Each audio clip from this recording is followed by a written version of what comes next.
Live on the New York Yankees Baseball Network from Comiskey Park in Chicago, the New York Yankees take on the Chicago White Sox. Hi, everybody. Bill White here along with the Scooter, Phil Rizzuto, and a couple of stories. Scooter, first of all, the Yankees finally beat the Tigers after, what, 5 tries? Yes, and things were getting a little hairy there. If they hadn't won that game, they'd have been 4 games out now instead of 2. And I think it's a tribute to the Yankees. When you get a team that's red hot and beating you like that, a lot of times you just lay down, but they bounced back and beat them 7-3. Well, looking at that -2, I think the way the Yankees have been playing, they're lucky to be just -2. Absolutely, and it looks good for the future when they all get healthy and get Henderson back and Randolph back. And I think things will pick up once again. Not only that, I believe a little bit in percentages. And you've already lost 5 out of 6. And normally it'll end up, what, maybe 7-6 or maybe 7-5. So I think the Yankees have a good shot of meeting the Tigers again and doing a good job against them. I'm glad to hear you say that's the one thing that you have said that eliminates you from all National League ways of thinking.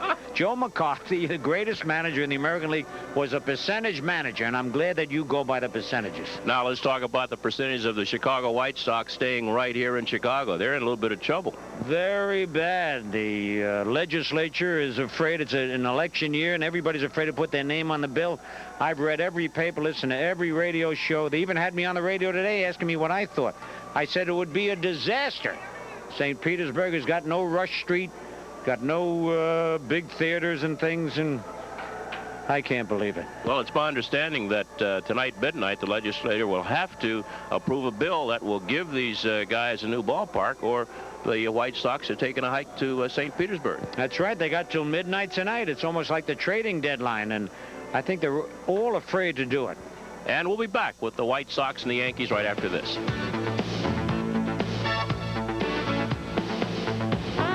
In New York Yankee baseball are Bud Light. Everything else is just a light.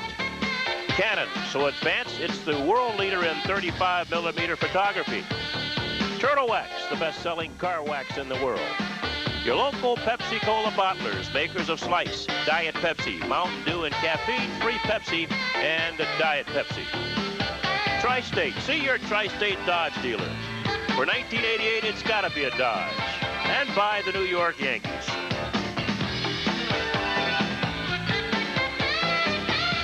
Well, hello, everybody. Welcome to Comiskey Park. Bill White along with the Scooter, Phil Rizzuto. First of all, we'll give you the Yankee lineup. Willie Randolph leads off. Don Mattingly bats second. Dave Winfield will bat third tonight. Jack Clark, the designated hitter, will hit fourth. Gary Ward batting fifth.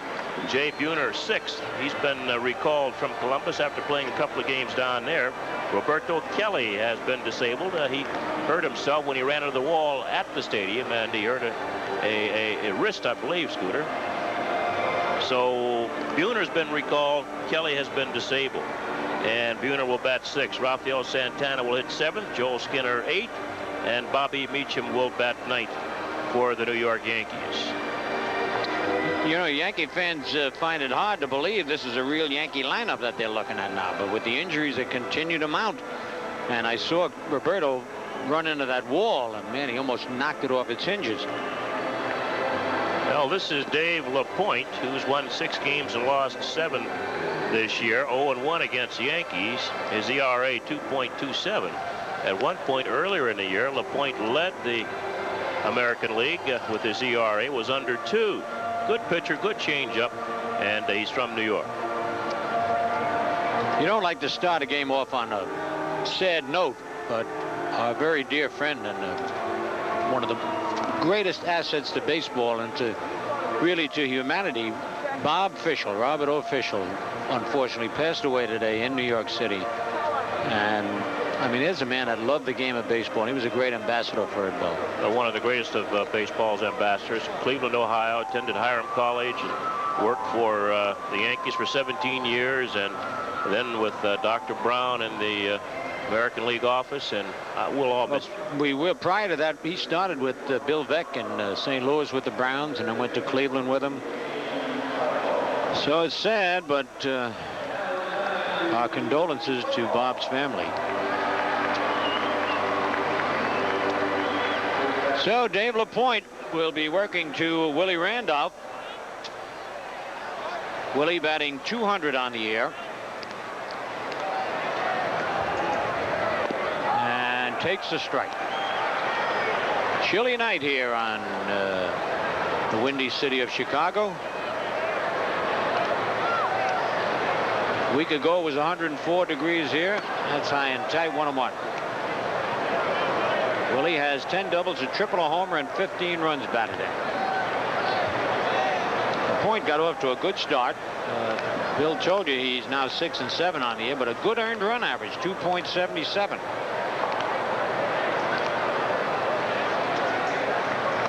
Oh, Willie was going to bunt. Did he bring it back? And they said, yes, he did. He just barely got it back in time. The pitch almost hit him.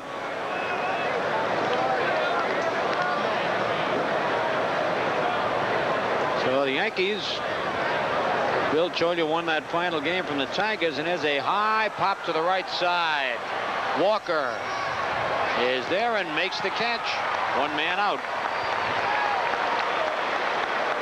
Greg Walker, there he is, and we talked about the Yankee lineup, a little unusual with some unusual names in there. The White Sox even more so since the last time we saw them. That one kid, Scooter, from Trenton, New Jersey. Dave Gallagher, the center fielder. Oh, yes, Born there, and he still lives there. All right, here's Don Mattingly. And Mattingly takes a strike. He's got to be a little nervous out in center field playing against the Yankees, even though he's in Chicago. And foul back, strike 2. Mattingly hitting .306.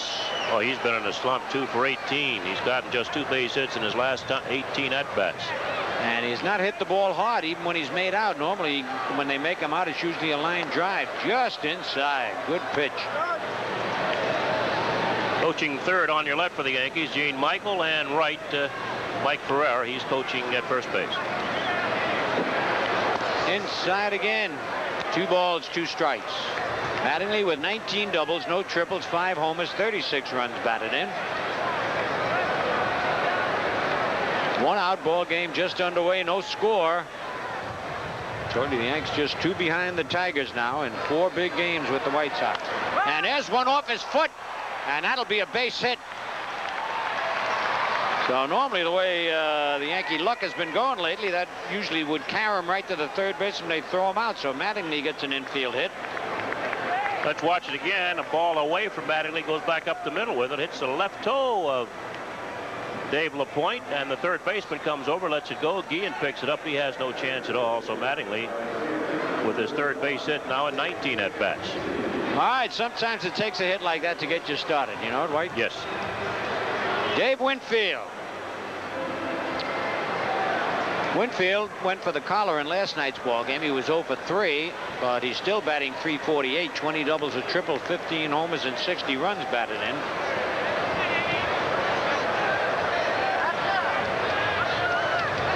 Low, ball 1. Cordell Washington was the big man for the Yankees in that ball game. 3 base hits and 3 runs batted in. Infield deep on Dave Winfield.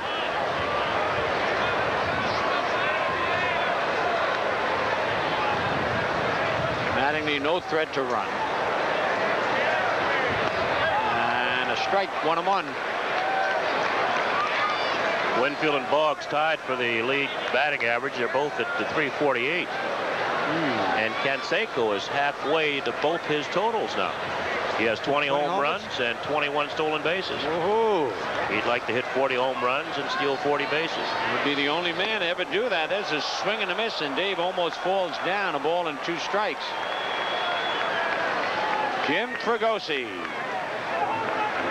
Chewing that gum a little harder, and Lou Piniella, they're both gum chewers. That's good to see. I don't like Lasorda with that. He's the sloppiest tobacco chewing, spitting man I've ever seen.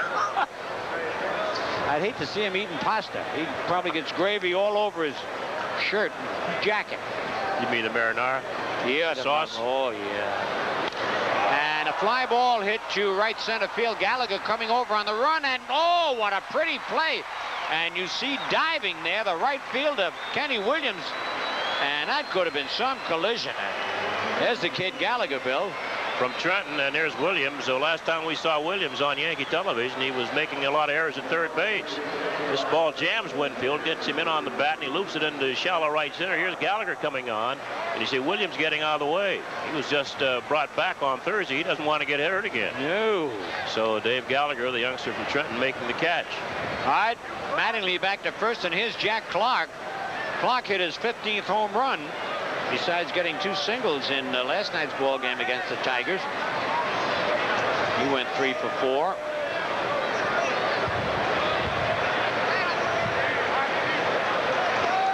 Strike one.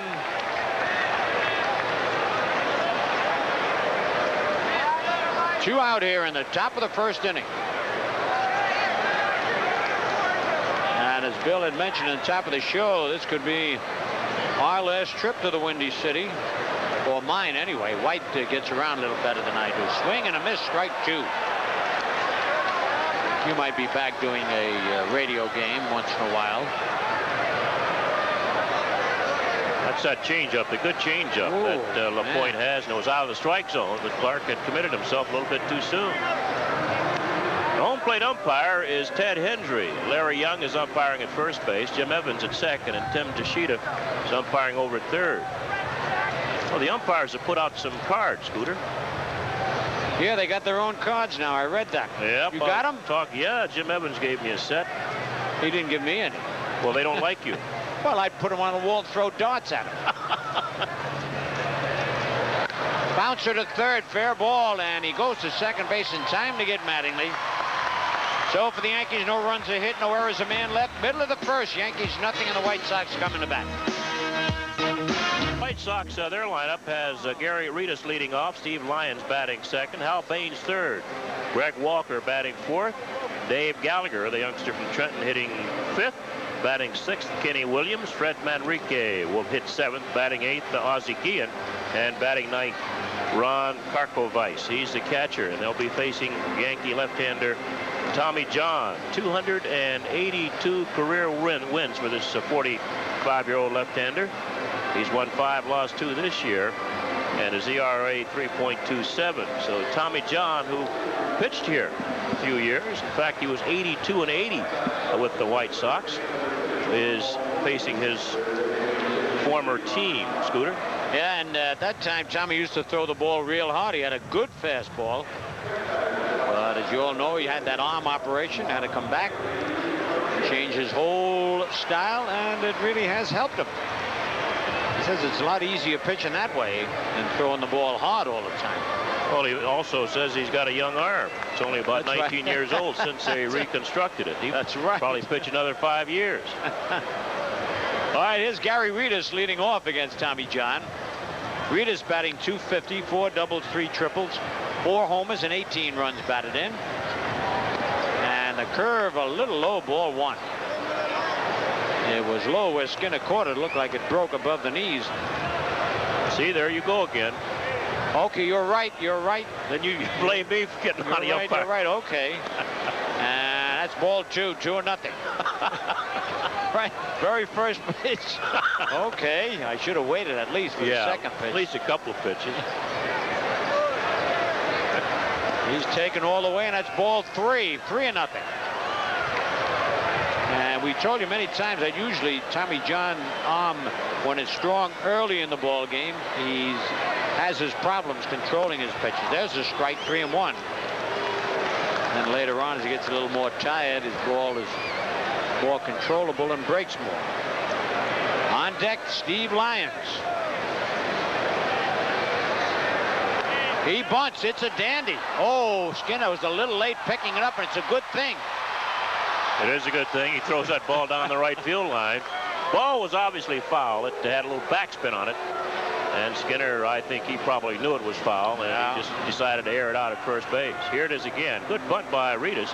This is a way to go against Tommy John. See the ball obviously foul.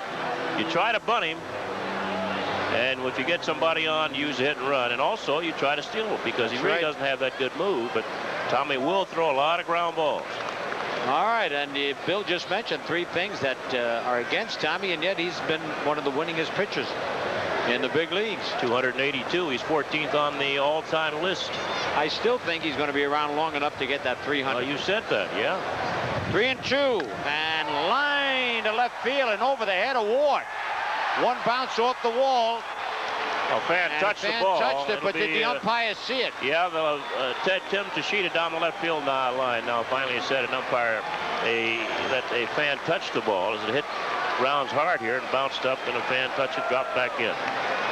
But actually, we saw that happen in a play on Bobby Meacham. He should go out and throw it in, then argue. Oh, yeah, that was quite obvious. The ball would have bounced in if he didn't catch it. Hey, speaking of, how about those Huckleberries using a replay on the scoreboard, those umpires, that they just had their cards made?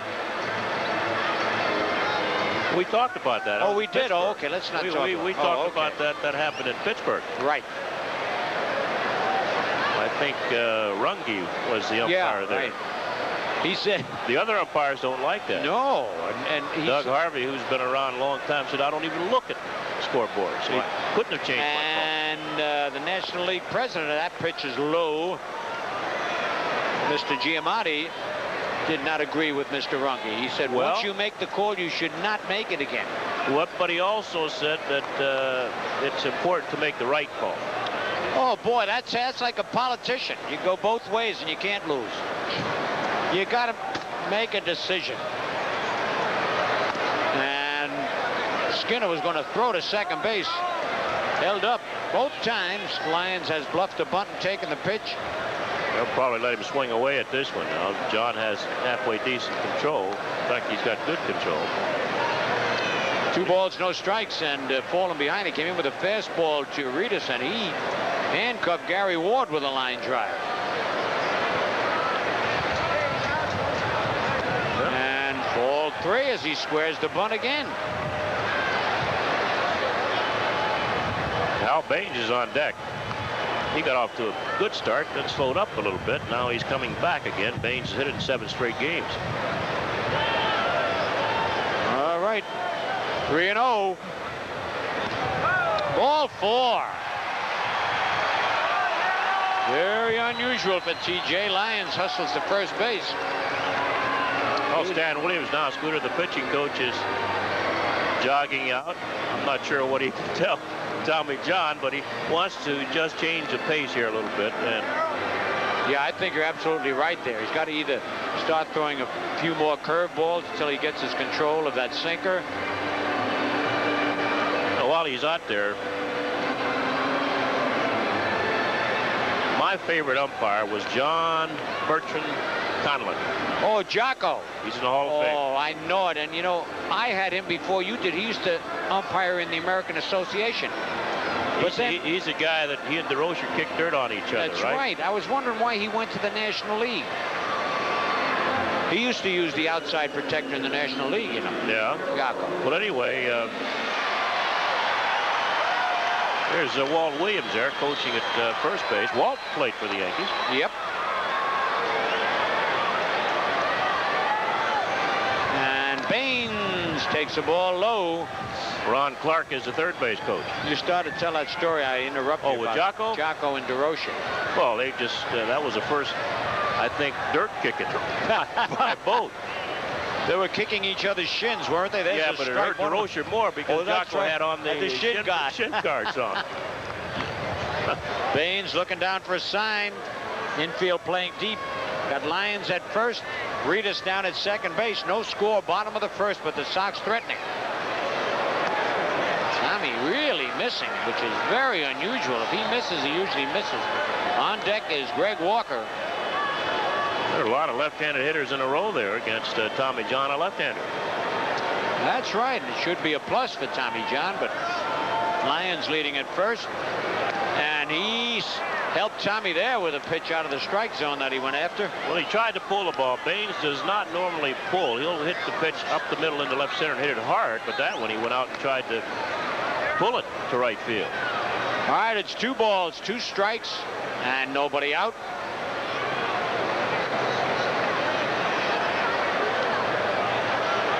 Oh, man, wild pitch and a runner's go. Skinner couldn't find the ball.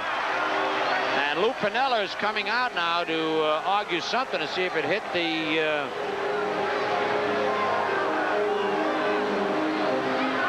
Let's see what Luke could be upset about. The ball is down. Hits in front, kicks off. And then it hit the bat? I think it hit his bat as it went, but I don't think that is part of the play because he didn't do it intentionally. I don't think they can call a dead ball, do you? Lou wants him to ask some of the other umpires if the ball actually hit the bat. No, I think that's just part of the game. Jim Evans, we talked about Jim. He's a crew chief here. He'll come in and explain the play to Piniella. They could hit the glove first, then bounce up and hit the bat. Yeah. And that's what they're going to explain. At least that's their explanation.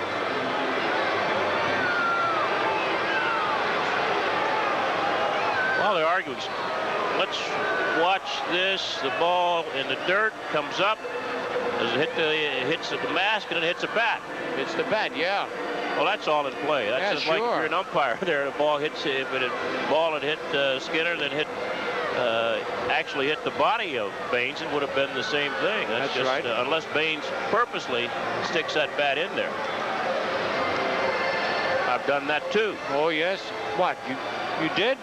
Bunted a ball, and what did I do? I bunted at it, missed it. The guy's going to come up and throw to second base, so I just took another swipe at it. They called you out? They called me out. The other guy out too, running between first and second. All right, it's 3-2, and a swing and a miss, strike three, big strikeout. Tommy was able to take his windup, as you know, because there were runners at second and third. He's keeping the ball away from Baines, and Baines is trying to pull the ball, which he does not normally try to do. You're right. That's very unusual. On two pitches that he tried to pull, he missed both of them. All right, here's Walker. Greg Walker batting .256, 18 doubles, 4 homers, and 30 runs batted in. And takes one inside, ball one. In batting practice, Walker was hitting him way in the seats against the wind. That wind is really blowing.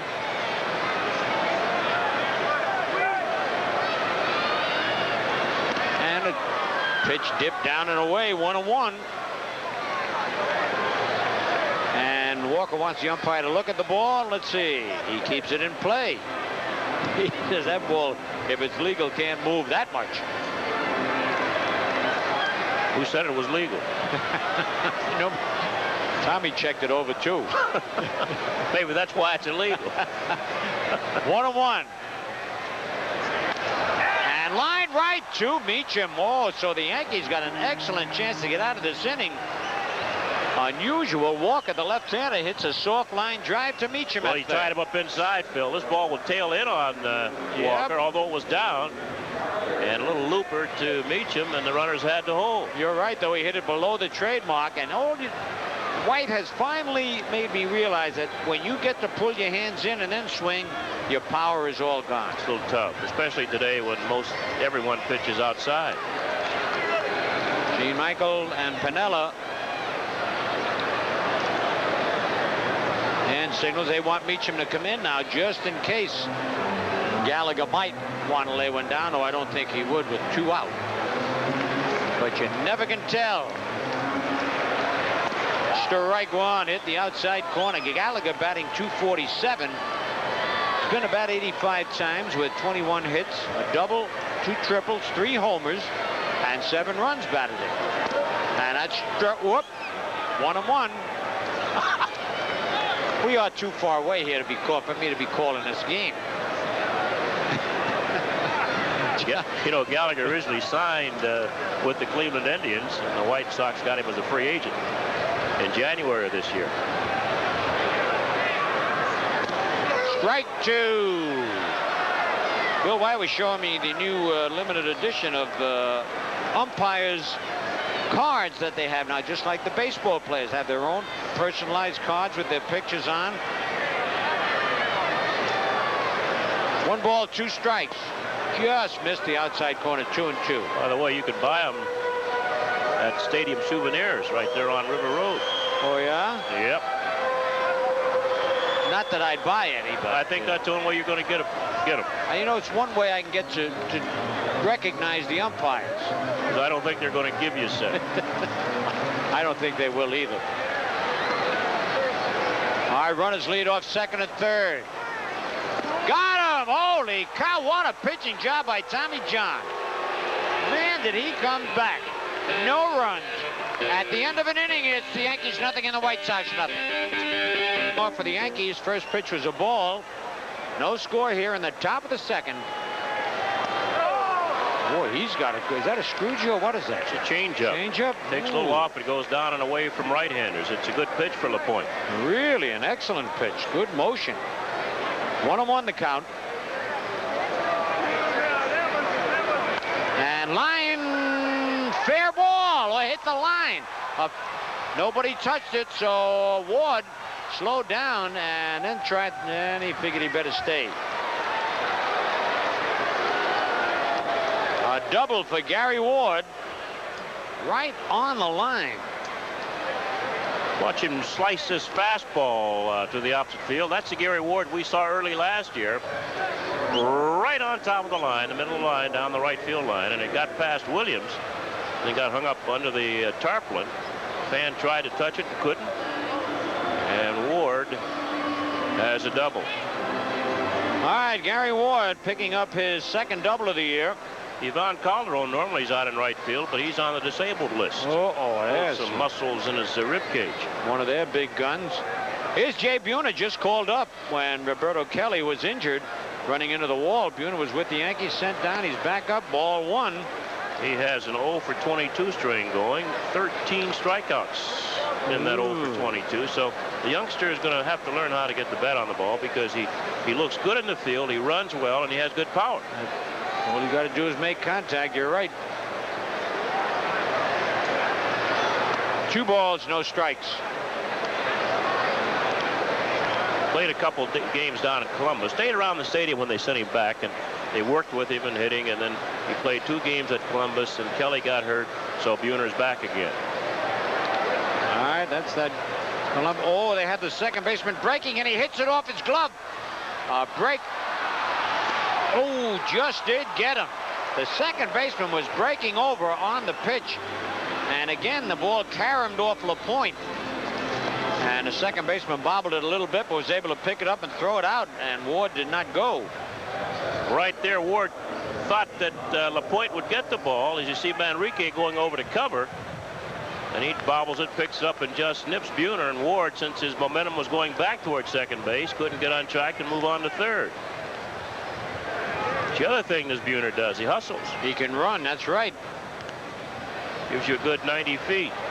All right, here is Rafael Santana. I like that expression, a good 90 feet. There are not too many that give you that all the time. Strike one of Rafael. He has 6 doubles, a triple, 2 homers, and 17 runs batted in.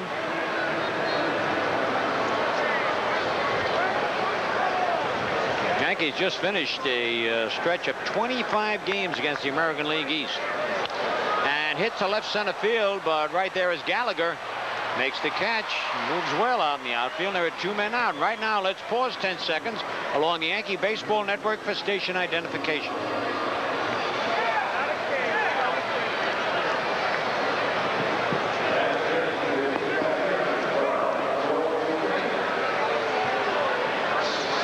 Just told you about the stretch of 25 games the Yankees played against the East. They didn't do too well. They won 11 and lost 14. And now they'll play the next 46 out of 59 against the American League West. But the Yankees right there could possibly be leading 1-0 if Ward had been alert and gone to third on that ground ball. And Joel Skinner takes a strike. Skinner batting .213, 9 doubles, 2 homers, and 10 runs batted in.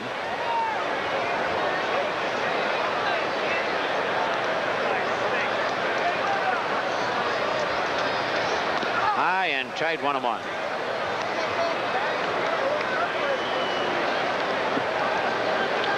Our broadcast is going to Florida tonight, but to the west coast of Florida. I don't understand that. I know Scooter and Ann are very much upset. I think Scooter might even burn the steaks tonight on the barbecue because of that. I'm surprised they're showing favoritism there. High fly. Guillen back, and Guillen makes the catch. So the Yankees leave a man at the end of an inning and a half. It's the Yankees nothing, the White Sox nothing. We now pause for station identification.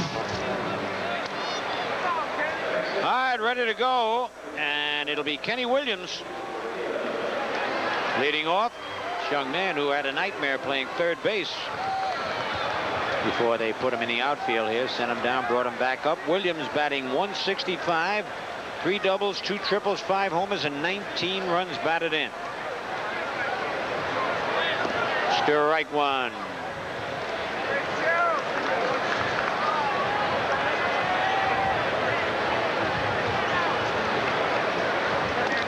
Strike two. Man, he hit the outside corner, then the inside corner. And on deck is Fred Manrique. The pitch is low. 1 ball, 2 strikes.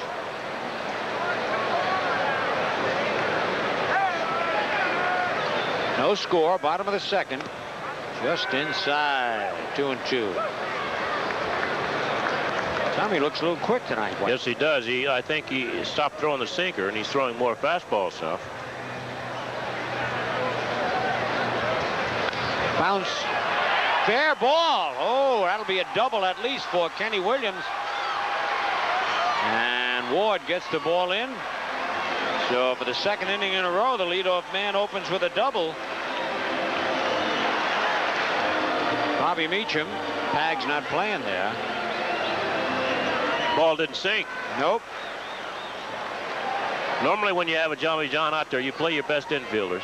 Yeah, that's true, because they get a lot of ground balls. Awful lot of ground balls. Of course, Meacham bouncing around from second to short to third. It's a little tough. With Tommy pitching, you got to play a little closer to that line. They pull him an awful lot. And now Fred Manrique batting .220, 2 doubles, 4 triples, 2 homers, and 13 runs batted in. And he bunts and misses.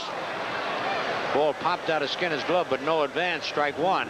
So you're down the gun at third base. That ball comes right at you. It's more like playing center field in the outfield, where shortstop at second base, you got a little more of an angle. That's right. And you have more time to get to it. Yep. That ball really jumps on you quickly at third base. Yeah, you got to get your body in front of a lot of them. You don't have time to play it sideways.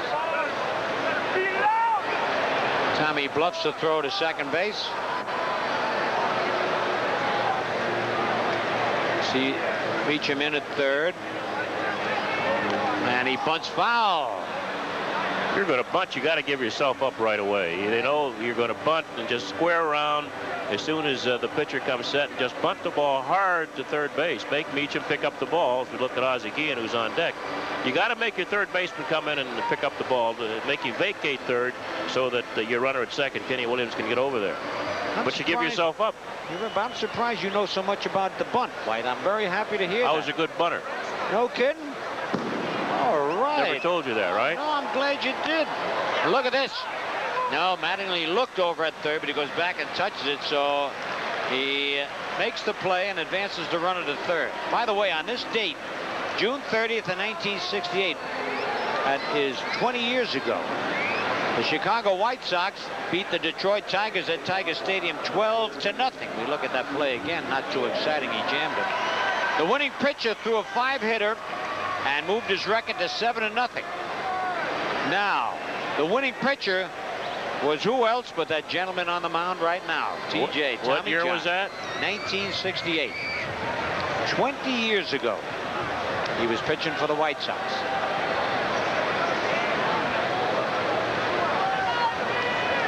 So there's one man out, runner at third. The infield is in, and Guillen takes a strike. Also a note here, that was the date of Dr. Bobby Brown's last game, June 30th of 1954. He went 2 for 4 in that game. That was the last game he ever played? That's what it says here. What did he do, go into service? No. 54. Got his medical books out. That's foul. Scalpel. 0-2. Now wait a minute. That's a very good trivia question. Why was that Bobby Brown's last game? He decided to go to work. That could have been, you know. All right, 0-2. Surgery's a lot more important than baseball. Oh, yes, that's for sure. Just missed. 1 ball, 2 strikes. Do you see Guillen kind of walk up on that pitch? Maybe Tommy will bust one inside on him now and break his bat. You're getting to be like me. Yes, I'm getting mean, old and crotchety in my old days. Lou Piniella.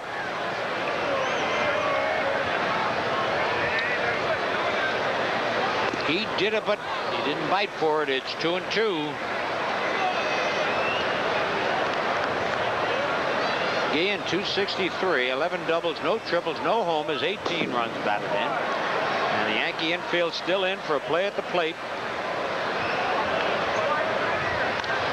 Sliced base hit to left field. Oh, man. And he rounds the bag and holds on.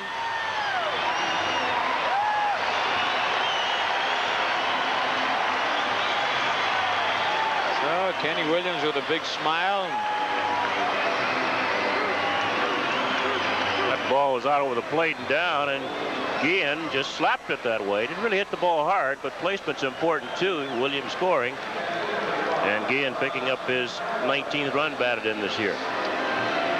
Shades of Harry Walker and Manny Moto. And a couple others. Matty Alou.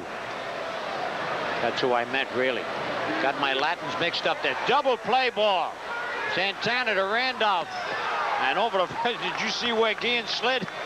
He didn't want to get hit with that ball, but they pick up a run, and at the end of 2 innings, it's the White Sox 1 and the Yankees nothing. All right, Bobby Meacham to lead it off here in the top of the 3rd. Yanks trail 1-0.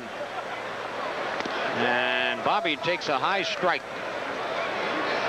Meacham hitting .214, 7 doubles, no triples, no homers, 7 runs batted in.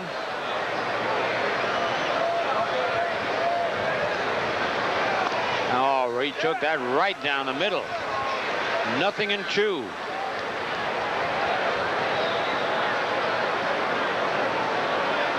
When that train went by before, did they see that at home? No. They have an elevated train as it goes away right out there. And do you know today, John Candelaria and I had to take that elevated train to get out here? You were lucky. Very lucky. And you know, it only took 12 minutes. It's better than any cab or bus or high fly to shallow center. And the wind taking it in, and who's got it? The right fielder, Kenny Williams, makes the catch. 1 man out. It took me an hour to go about 3 miles.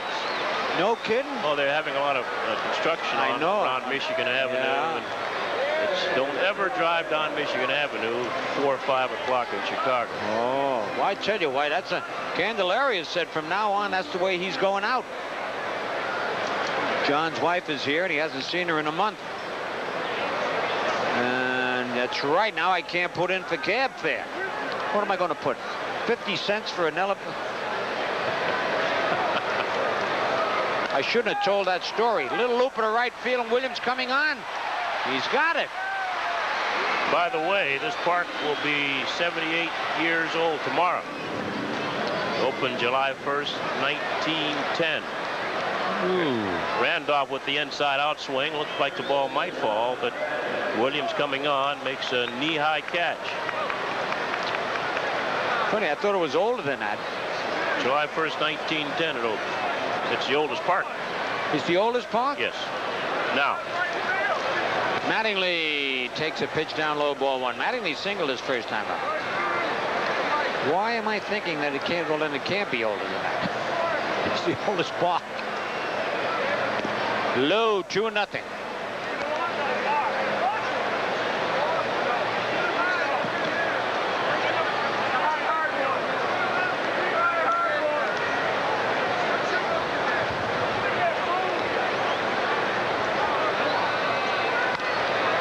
Hit to left field, and Mattingly's been doing that too often. Hitting under the ball, and it's 3 up, 3 down at the end of 2.5. White Sox 1, Yankees nothing. Copyrighted telecast is presented by authority of the New York Yankees and WPIX and is intended solely for the private non-commercial use of our audience. Any publication, reproduction, or retransmission or other use of the pictures, descriptions, and accounts of this game or any segment without the express written consent of the New York Yankees is prohibited.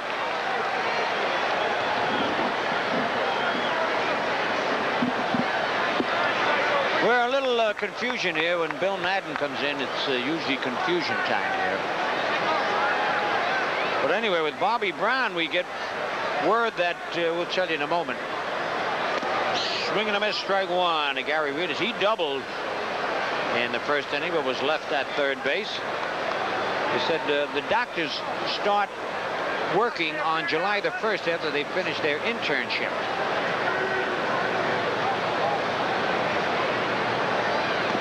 That's low, but I'm sure Bobby Brown has Bob Fischel on his mind right now, as do so many other officials in the American League.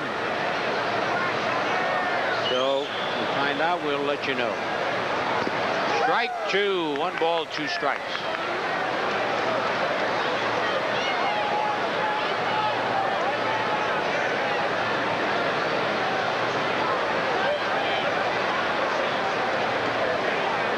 They're building a dome stadium down in St. Petersburg like they are in Toronto.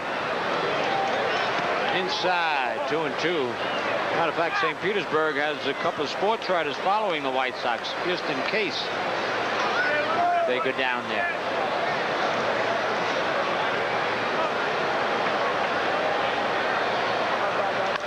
Hard grounder to third. Meacham's got it. And the long throw in time. 1 man out.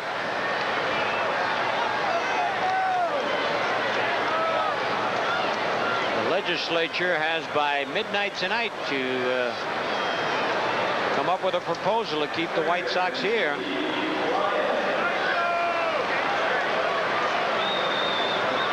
Not too many believe it will happen.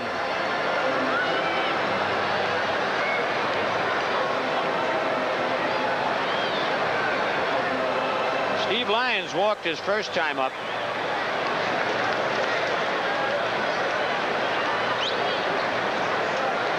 One out, nobody on.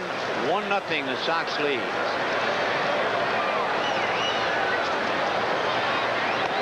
Ball 1. Tommy threw 4 straight balls to Lyons his first time up. And Lyons wanted to bunt. That's right, he did. Squared around on 2 of them. He almost stuck his elbow on that. You see that? Now, if he got hit, as we look at Harold Baines, that wouldn't have counted. He stuck his elbow out there. And pops it up. They're going to have to hurry. It's going to drop. The wind is blowing in, and Santana's got to realize that and keep going back. Not that he could have gotten that one, but little Texas leaguer. And Gary Ward has to play it on the first hop. So now Harold Baines, who struck out his first time up. That was a big strikeout for Tommy John, with runners at second and third and nobody out.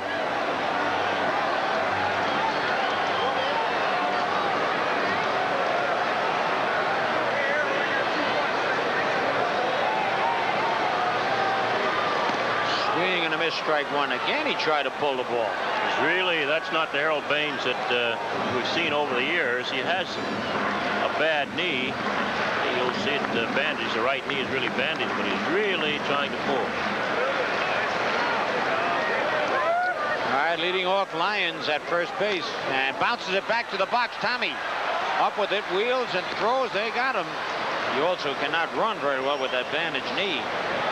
2 men out. Well, that's why he's DHing. I think they might have used him a game or 2 in right field just to see whether he could hack it or not. He still wants to play the field, but he just can't push off on that. That's make those quick stops and starts. All right for routine fly balls, but you get those toughies. Here's Greg Walker. He hit a soft liner to Bobby Meacham his first time up. 2 men out. White Sox leading 1-0.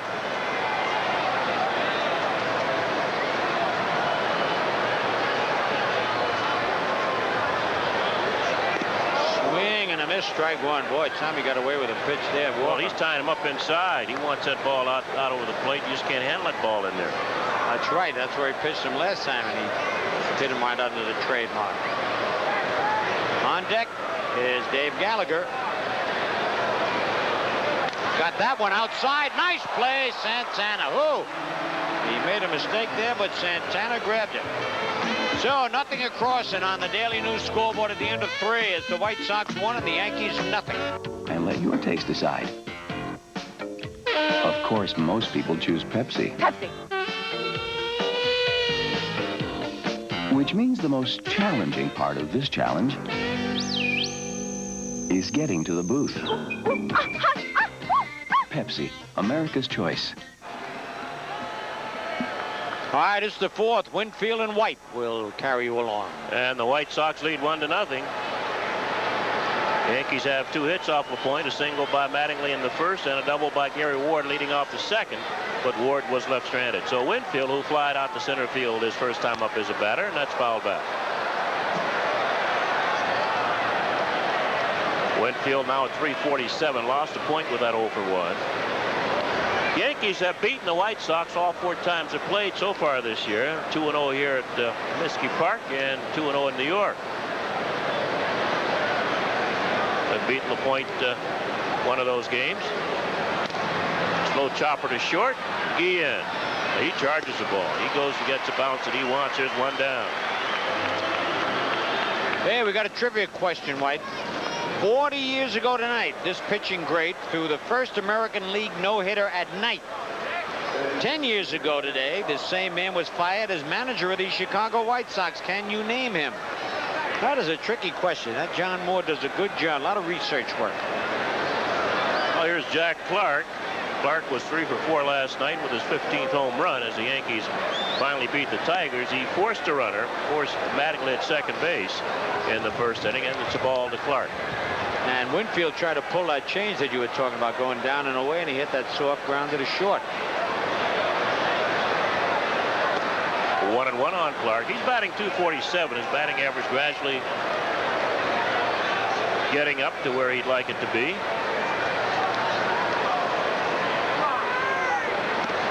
That's inside.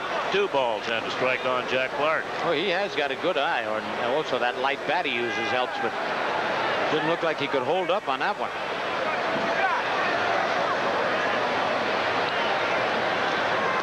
That sinker down and away. It's 3-1 on Jack Clark. 1 out, nobody on. Top of the 4th. The White Sox lead 1-0. They have a run on 4 hits. The Yankees no runs on 2. Neither team has made an error. Dave LaPointe from Glens Falls, New York. Glens Falls, Johnny Padre lives up there. Johnny Padre, great left-hand pitcher. And that's wide, ball 4. So Jack Clark walks. That's the first walk given up by LaPointe. So we look at the White Sox skipper. Pretty good shortstop, was he? He was a good hitting shortstop, too. Most Italians are, Whitefield. It's 61 walks now for Clark. I just thought I'd throw that in. Well, how many shortstops were they? Well, it was Crissetti. Here's Gary Ward. And that's foul. It was foul. Sacrifice jumped on the ball like it was not foul, but I think it must have been foul because the umpire now is looking at it. What'd you start to say, sir? I'm trying to think. I don't know whether there were too many. Now you talk about people from Venezuela. Oh man, they had that position cornered. They cornered the market on shortstops there for many years. The ball is a strike on Ward. And it's 0-2 on Ward. Right here, the White Sox had 2 of the best, Louis Aparicio and Chico Carrasquel.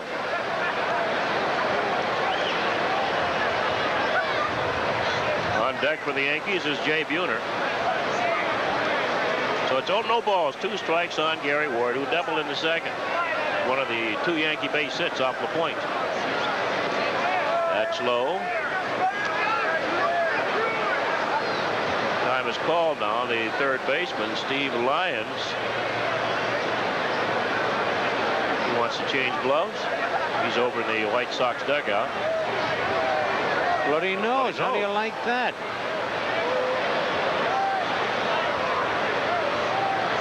Yeah, that's very unusual, but it does happen. Look, is that blood on his uniform shirt? Yeah. Yep.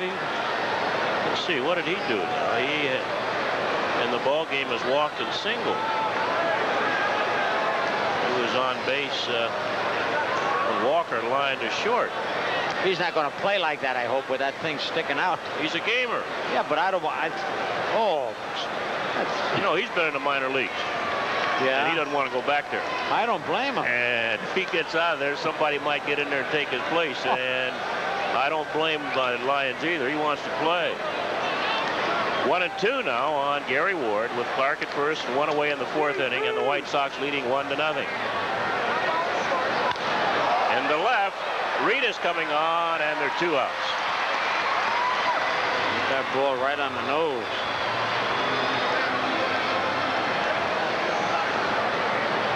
Oh, Clark still at first base, 2 outs now, and the batter for the Yankees will be Jay Buhner.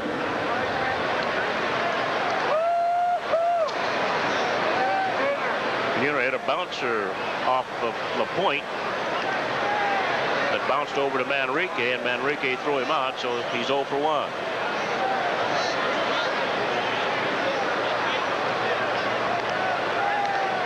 The one thing you miss, Scooter, normally when the Yankees come in here to play, you have these stands at least 3/4 full. Oh, boy. Well, you can't blame these fans. They don't know what's going to happen, whether they're going to have a team. Oh, swinging at that pitch out of the strike zone again. But they don't know whether they're going to have a team anymore. It's almost like a lame duck from the reports in the paper. 1 strike on Buhner. You know what they're going to have to play? If, say they go to St. Petersburg, they're going to have to play at Al Lang Field till the Dome Stadium is ready. Now, that only holds, what, 20,000 tops? Well, I think they can expand it. Oh, yeah? They've redone it again. The St. Louis Cardinals train there. Oh, I know it. Right on the bay there. Right. We used to play, when I was with the Yankees, that's where we played all our games. Shared it with the Cardinals. 1-2 on Buhner.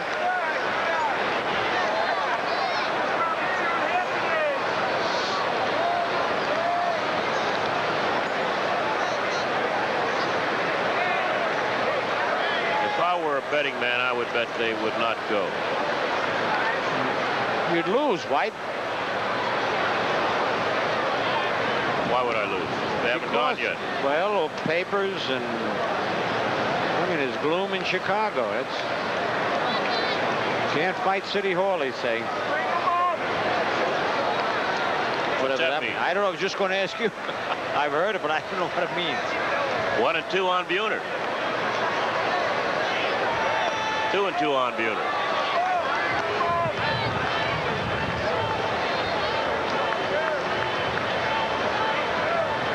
Talking before, I don't believe there has been any stadium that's been financed by a state. A state, no, that's right. That's what they want here. Most of them are financed municipally or counties. That's right. The one in Houston, the one in Seattle, both county stadiums. Dodger Stadium, privately financed. Milwaukee County Stadium also. Even the Oakland Stadium. Yep. 3-2 on Buhner. Runner going into left field. Reed is coming on. This will do it for the Yankees in the fourth inning. And at the end of 3.5, the White Sox won, the Yankees nothing.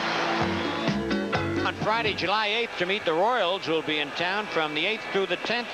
And Sunday, July 10th, is National Westminster Bank USA Yankee Jacket Day. Then these same White Sox come into the stadium July 14th through the 17th. And on Saturday, July 16th, the Equitable presents Old Timers Day. In addition, Sunday, July 17th is Kinney Shoe Yankee Athletic Sock Day. The homestand concludes with the 3-game series against the Texas Rangers July 18th, 19th, and 20th.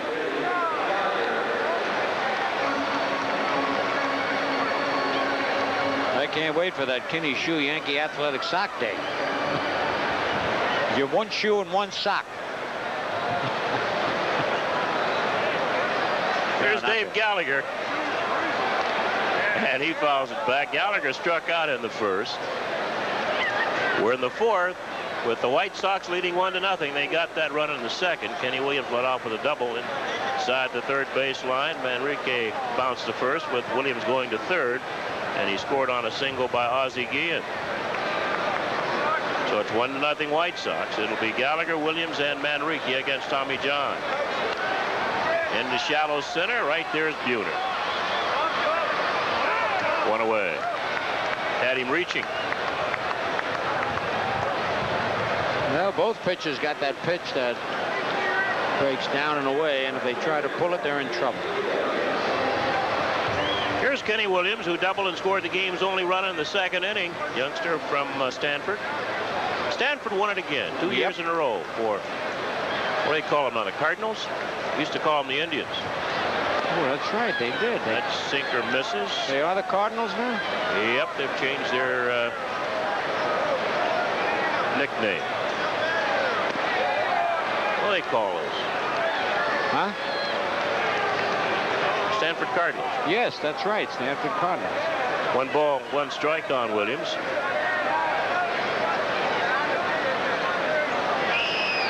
It's a good changeup. That'll kick foul off third base. 1-2. Boy, they got the grass high on its infield and outfield. Well, if you had an outfielder playing third base, a first baseman who doesn't move that well, and I think you'd let it grow high, yes, too. That's right. No, that's right. There's Manrique, the second baseman. You fix your field for your talent. Well, they've got good men here, like the Yankees do, taking care of the field. The Bostards have been around forever, it seems. And they can change the contour of the field. They can make the foul lines tilted so that if you bunt a lot, they stay fair. They make the grass thick or thin. You can wet it around home plate to hit ground balls. Jammed him. That's a fair ball. Meacham gets him. 5-3 put out for the second out. Well, they said that when Eddie Stanky managed here, he used to take all the balls and put them in a freezer. That's true, yes. I remember that from back when I was in high school. They wouldn't carry when they froze them like that? Deaden them. Really dead them. They used to keep them in those days. Well, in the old days when I played, they kept them in an ice box.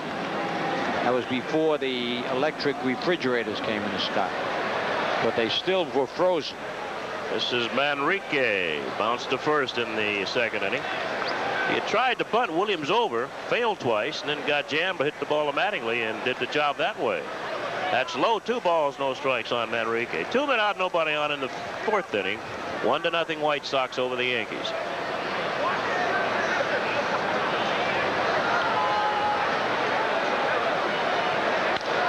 Into left field, and Gary Ward fighting the lights here makes a catch. Side retired. Nothing across at the end of 4. White Sox 1, Yankees nothing. Again in the 5th inning, White Sox lead 1-0. Santana's been up once and fly to center field, and the count is a ball and no strikes. Raphael will be followed by Joel Skinner and then Bobby Meacham, the bottom third of the Yankee batting order. Straightaway center field. Dave Gallagher is out there, and there's one away.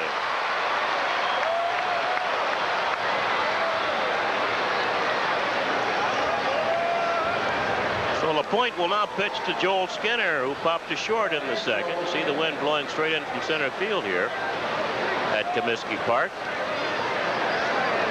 While the players are wondering if this might be their final appearance here. Chicago under the grips of a heat wave a few days back, like most of the Midwest, over 100 degrees here, and now all of a sudden they've got blankets on. 1 ball, no strikes on Skinner, and that's 1-1.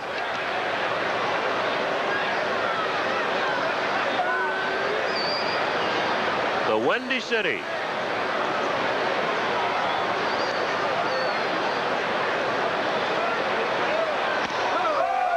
One and 2 on Skinner.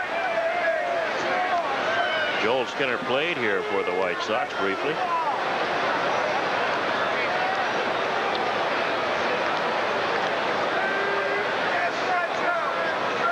Talked to Don Slott. He said he's feeling a lot better. Oh, that's good. Yankees are going to need him for the stretch run. 2 balls, 2 strikes on Skinner.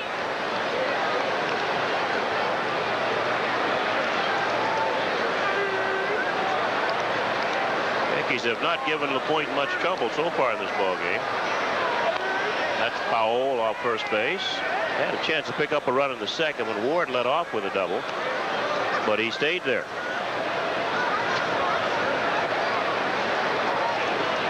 On deck is Bobby Meacham.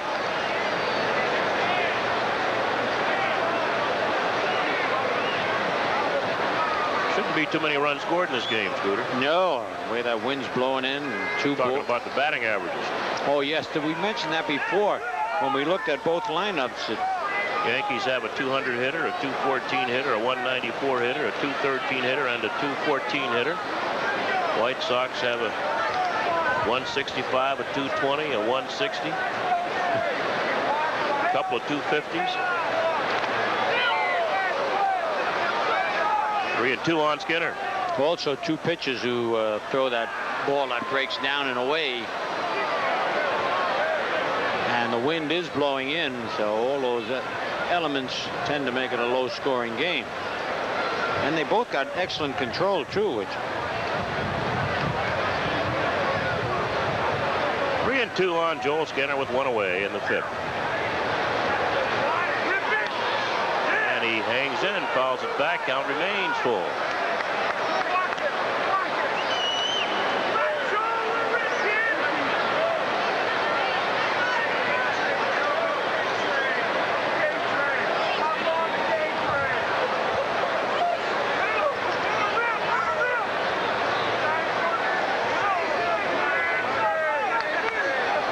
Struck him out. Good fastball, 2 outs. That's also the first strikeout for LaPointe. By the way, while we have a moment, we'd like to say aloha to young Mike and Nikki Avalone. They've been visiting relatives in New York, but they're going to go home to Hawaii later this week. Beautiful Hawaii. They're watching their last Yankee game on TV. That's tough when you're big Yankee fans, but can't watch except when you come to New York. Didn't we go to Hawaii once? I think our games went into Hawaii once. No kidding? Bobby Meacham takes a strike. Oh, yes, I remember that. For a while they were, yes. Sure. 1 year. Alaska. Uh-huh, yeah. Caribbean. That's fouled back. You know, when the Yankees take their cruise, they've been taking an annual cruise in November, you run into just about everybody in the Caribbean's a Yankee fan. No kidding. Yep. That's good to know. You don't realize the people you reach and how they root for the Yankees. 2 strikes on Meacham, and that's high, 1-2. Antigua, St. Bart's, St. Thomas, Tortola. You're an old adventurer, an old travel man, an old salt. That's a base hit. So Meacham singles to left field with 2 outs in the 5th inning. We're going to take the QE2 this year. 9-day cruise out of New York. You going? No, not this year.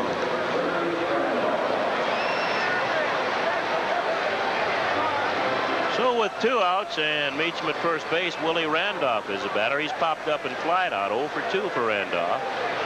White Sox lead 1-0 in the 5th inning.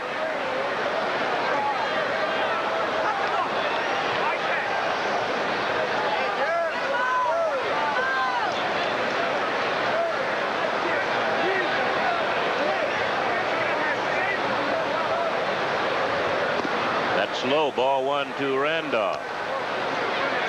Willie playing despite an extremely sore wrist. He's taking some cortisone. Says he'll take no more of that stuff. I don't blame him. 2-0.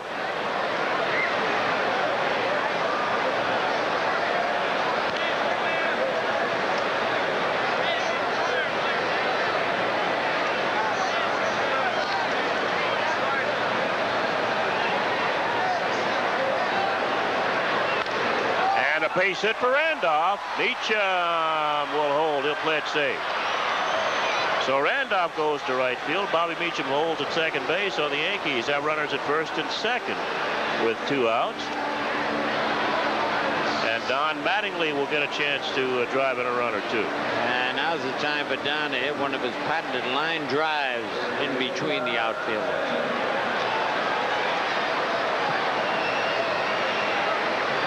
A lot of work on that bat.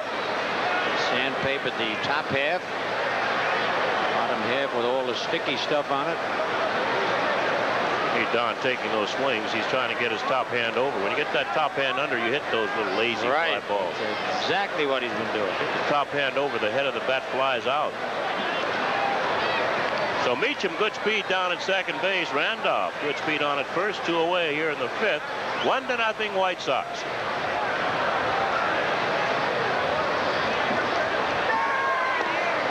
Too low and inside, ball 1. Mattingly batting .308. He's 1 for 2 in the game. Bounced a infield hit off the pitcher, Dave LaPointe, his first time up.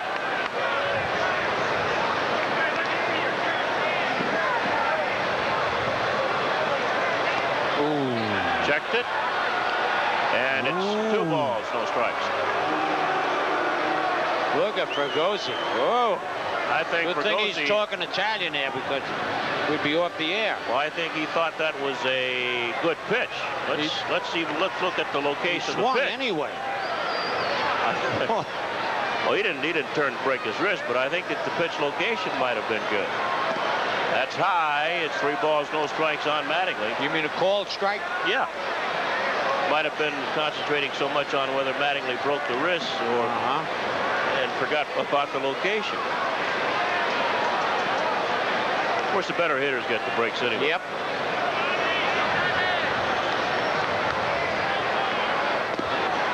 And holy cow! Mattingly walks. He walked on a perfect strike, and LaPointe was hot. Fregosi's going to come out. You know what he's going to do? He's going to go out and try to entice Hendry out there. That's right. Of course, he's giving Hendry a piece of his mind as he goes out. He can't argue on a ball and a strike, that's for sure, or he's out of the game automatically. But LaPointe was upset because of the last pitch to Mattingly, and I think he should thank his lucky stars, because if it was called a strike, the next one down might have been able to pout it. He's going to get him. You're right. No, he's going to walk back. Oh. He turned around. Son of a gun. I thought he was going to go out there and get Hendry out. And I thought before the game started, Fregosi was chewing gum, remember? Now he's out chewing tobacco. Here's Dave Winfield batting with the bases loaded and 2 outs. Yankees are down 1-0. Dave's fly to center field, bounces short. He's 0 for 2 in the game. Now at 3:46. How about that Carney Lansford? He continues to lose ground. And they're moving him way down and down in the batting order. Winfield takes a strike. But they're back to winning again. Starting to build up that lead once again.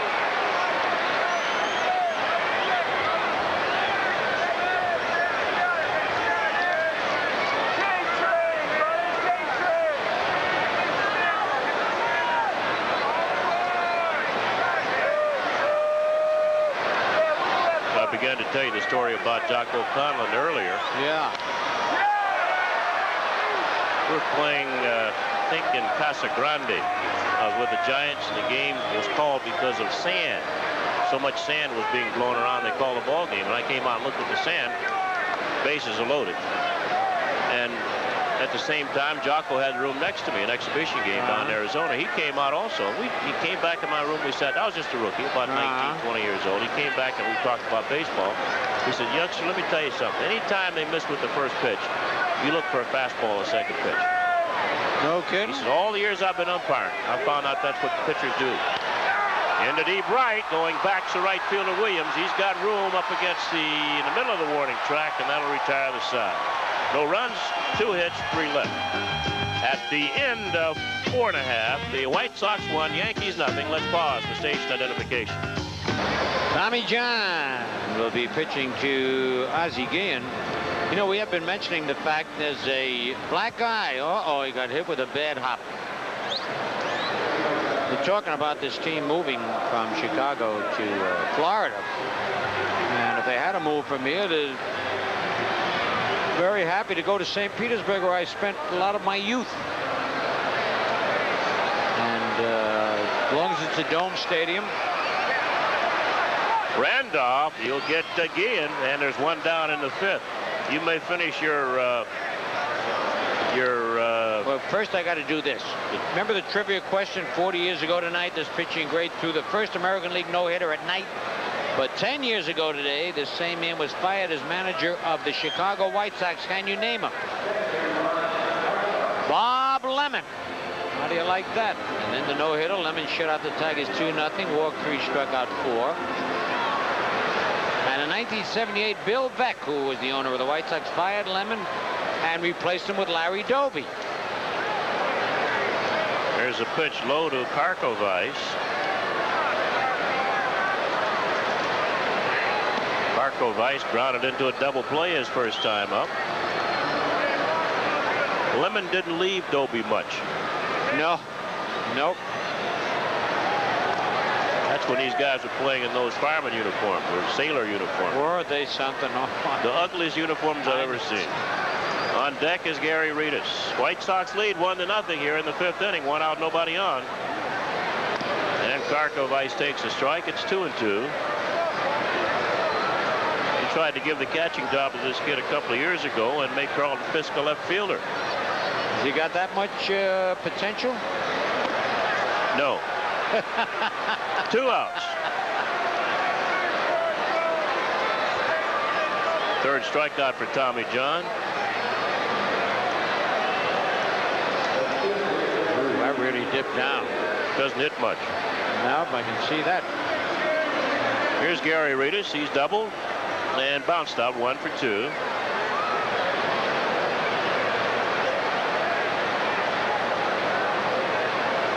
White Sox lead 1-0. They got that run in the 2nd inning.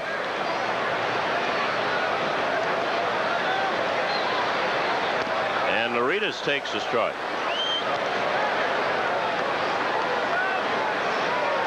Steve Lyons on deck.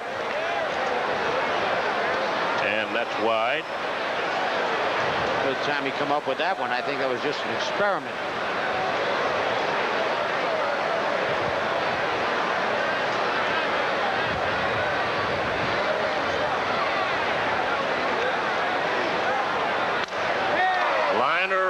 To the shortstop. Santana side retired. 3 up, 3 down. At the end of 5, the White Sox won. The Yankees nothing.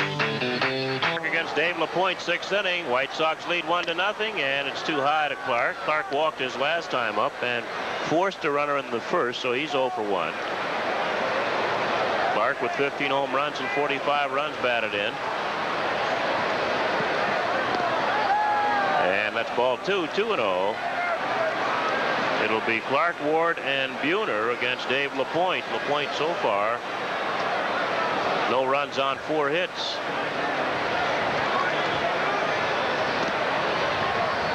(3-0). He's pitching Clark carefully. Well, they do pitch him carefully. He's always up there leading in walks or close to it. Now, when Clark came over here, Clete Boyer had number 6.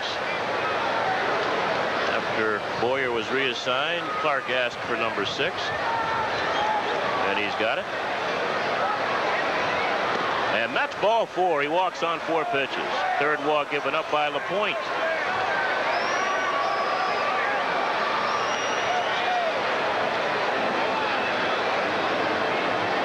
Dave LaPointe will now pitch to Gary Ward, who's hit the ball hard twice. He doubled to right leading off the 2nd, but was left stranded at 2nd. And hit a liner to left field in the 4th, so Ward is 1 for 2.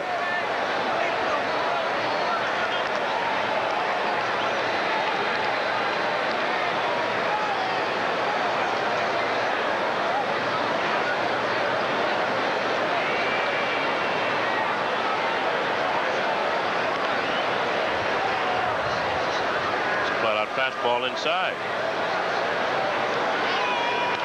And it's sliced foul into the upper deck down the right side. The catches will give the sign and also location. Karkovice gave the 1 sign, which is normally the fastball, with nobody at second base, and gave the location. He pointed inside, and he set up inside. And Ward's got a big hole between the first baseman and second baseman. That's why he's trying to go to right field. That's too high.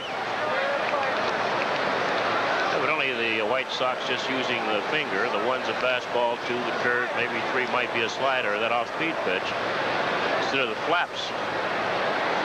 A lot of catchers will flap their fingers. One flaps a fastball, two flaps a breaking ball, and three flaps might be your trick pitch. Whoops, what's he doing there now? That's a changeup, probably. That's a good change that he's got. Yep. They'll only have one play. That's at first base, and Lyon makes it there with Jack Clark becoming the tying run at second. So that's a 5-3 put out on Gary Ward. Clark now down at second base with one away. And that was that pitch you called, White. As you mentioned, going down the way, he tried to pull it instead of going to right field. Would have been a perfect ball to pull rather than hit to right field. So that's the first out here in the sixth, and that'll bring up Jay Buhner as Clark moves off for second base. Buhner has bounced out and he's flied out. He's 0 for 2. Ooh, what a rip. I think there's got to be a happy medium between Buhner's appearance at the plate and the way how relaxed he is, and Pagliarulo how tight he is. If you get in between, it would benefit both of them. He's a little too relaxed. That's inside, 1-1 on Buhner. Buhner has that little hitch. He just can't get around on the number one. On the good fastball, he's a little bit late on it. They'll work that out. And to right, that might be caught by Kenny Williams. He turned the wrong way, but when he got around, the ball was there, made the catch, and after the catch, Clark moves to third base. Boy, that was a good play, and Buhner hit the ball right on the nose, just didn't quite get it up.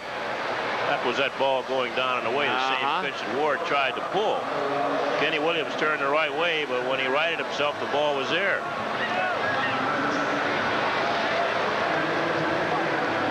So there are 2 outs now, and Clark's at third base. And here's Rafael Santana, fly to center both times up. 1-0 Chicago.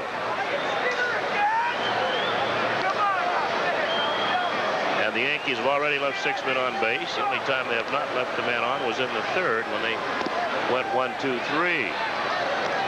Left a man on in the first, another man in the second, one in the fourth, and left the bases loaded in the 5th inning. 1-0 on Santana.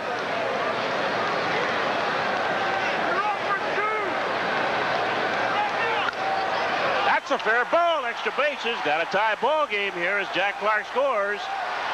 And Rafael Santana with a key hit here, and it's all tied 1-1. Boy, Rafael's really starting to get around on the pitch. He's hit some great shots to left field by the third baseman. Boy, I mean, it's so important when you get him at that time with 2 out, struggling to get a look at this pitch. Oh, it stayed up, and he got the head of the bat out in front right by the diving third baseman.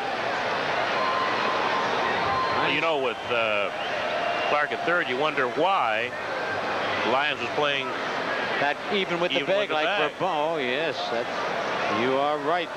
Santana at second base. Joel Skinner the batter. He's popped up and struck out. It takes high, ball 1. All tied now, 1-1 apiece in the 6th inning. Yeah, look at that show at the back he's got.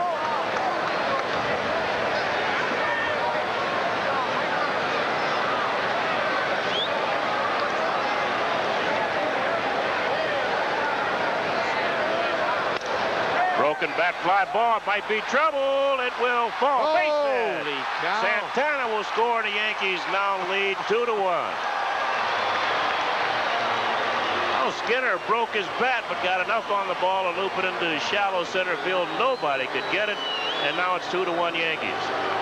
Unbelievable there, and with 2 out, hit it down below the trademark and just in a perfect spot. Nobody covering second, so Gallagher has to run in. Both the shortstop and second baseman went out. And the right-hander Joel Davis getting loose for the White Sox. Here's Bobby Meacham, 1 for 2 in the game. And that's high, ball 1.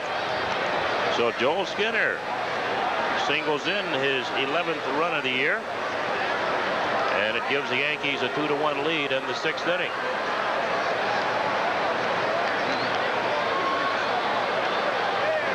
That's high and tight, 2-0 on Meacham.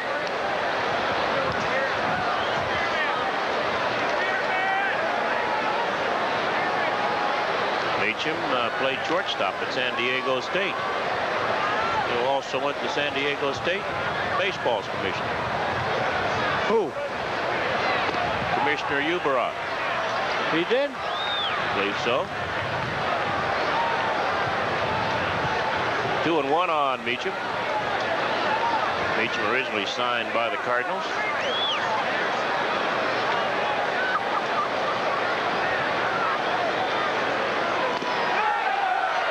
Two and two.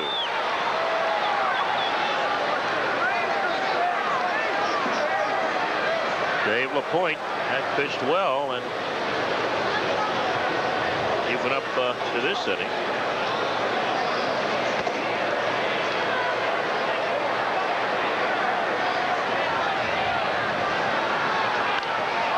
Down the left field line, that's going to fall. Reedus will not be able to get to it. Skinner going on to third base. Meacham in the second. He's saved there. And Skinner takes a turn, but will have to go back. So the Yankees now with three straight base hits. They got to give him a double on that too. Good hustling. Yes, they do. It's a lazy fly ball down the line. Reedus couldn't get to it. Right, he jammed him.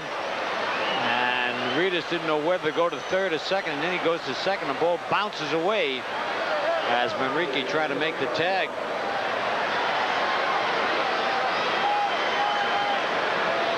Well, that's it, isn't it? Is this the second trip? No. That's Dyer Miller going out for the first time this inning. And I think Jim Fregosi went out last inning. That's right. The Yankees left the bases loaded. Now Miller going out.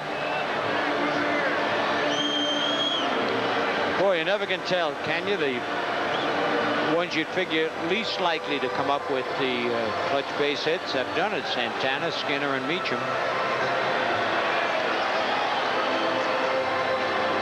And a reminder that this break in the action is a good time to fill out that USA Today All-Star Fan Ballot.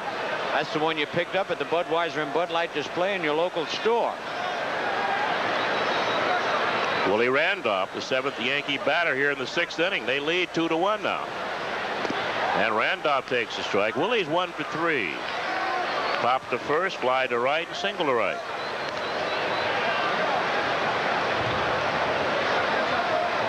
The last 2 innings, the Yankees have gotten to LaPointe. Runners at second and third. 2 outs here in the 6th inning. On the ground, deep short. This might be tough.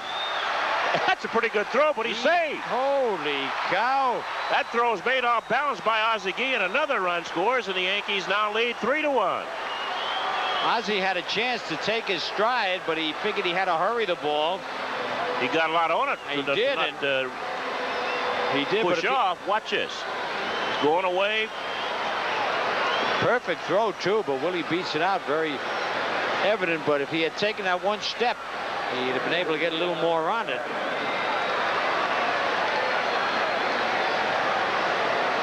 Ball's bobbled anyway by the first baseman, Greg Walker. So the Yankees, with Skinner scoring, now lead 3-1, and here is Don Mattingly. Runners first and third, 2 outs, and that's inside ball 1.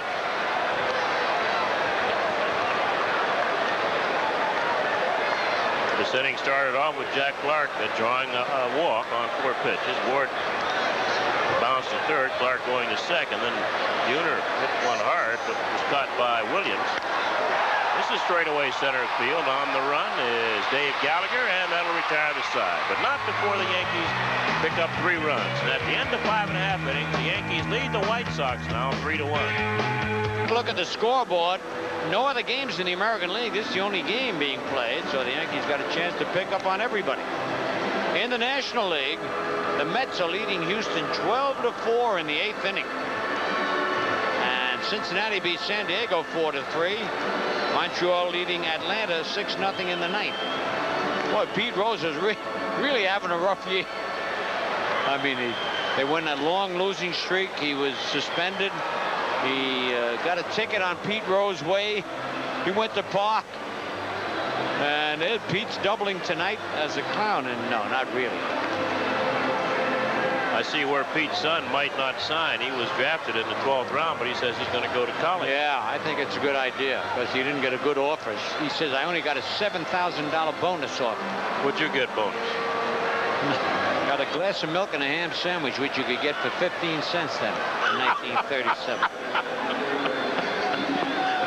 Also, Pete Rose filled out the wrong lineup card.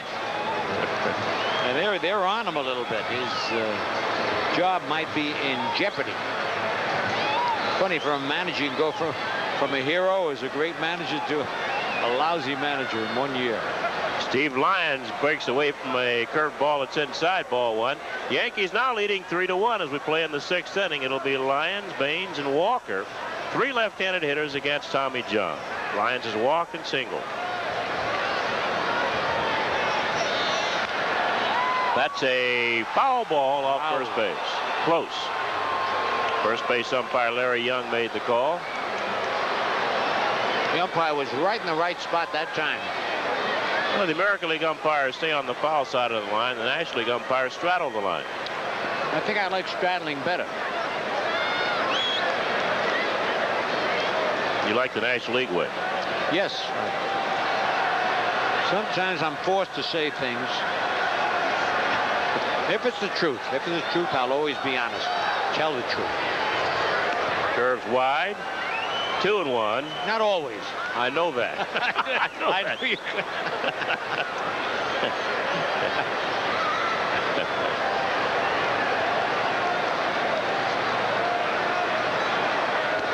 That's low. Lyons showing a good eye against John. On deck is Hal Baines. 3 balls and a strike on Steve Lyons.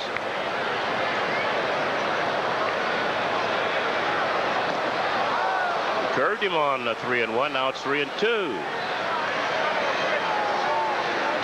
They say he's the free spirit on this ball club. That's a lot of fun. You need a guy like that on the club, especially if you're not winning. Oh boy, that's when you really need it. Got a piece of it, so he's still alive.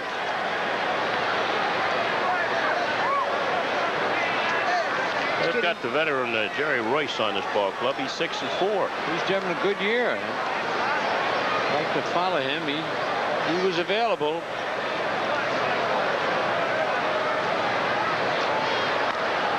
That's foul outside of first base. Walt Williams grabs him.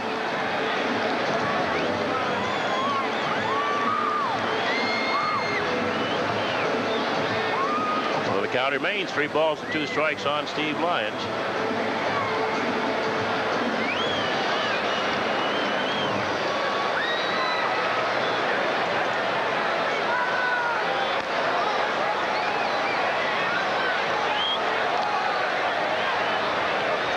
Tommy John looking for his 283rd career victory. Is he 45 years old? That's what he admits to, yes. Hoyt Wilhelm pitched until he was 49. Yeah. Yep. I think Tommy can do it.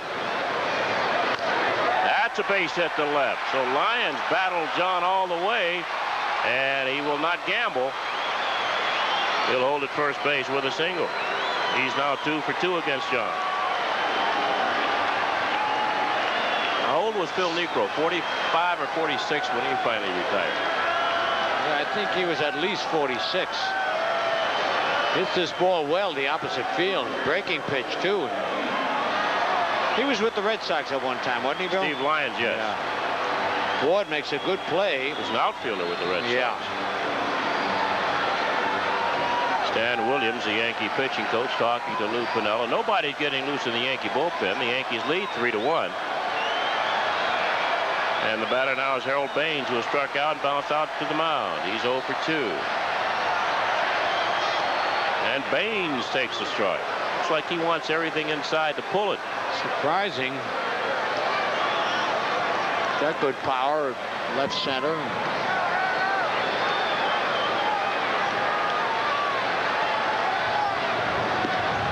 From down in St. Michael's, Maryland, on the eastern shore. Harold Baines.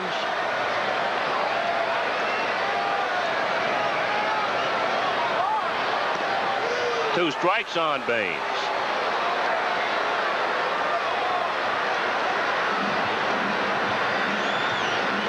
Greg Walker's on deck.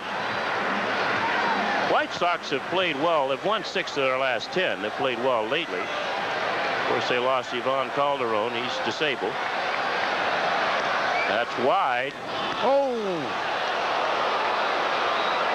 Skinner loves to do that. He's got a gun for an arm.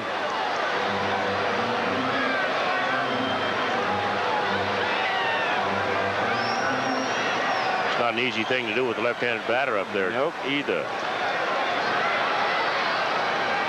Oh, 1 ball, 2 strikes on Baines.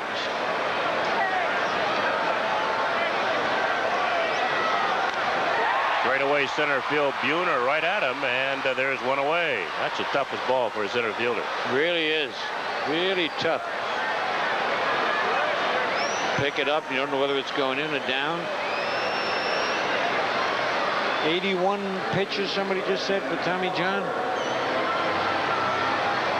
What's it? He's thrown 81 pitches so far. So with 1 out, 1 on, we'll get Greg Walker, the big first baseman for the White Sox. He's lined to third, lined to short, 0 for 2.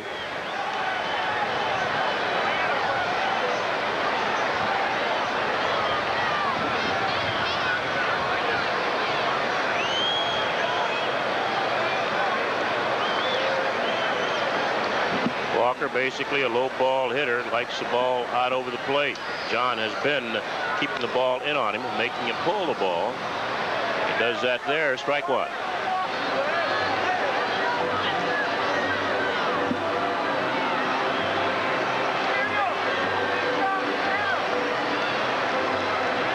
Yankees picking up 3 runs at top of the 6th. And they lead it 3-1 as we play the bottom half of the 6th inning here at Comiskey.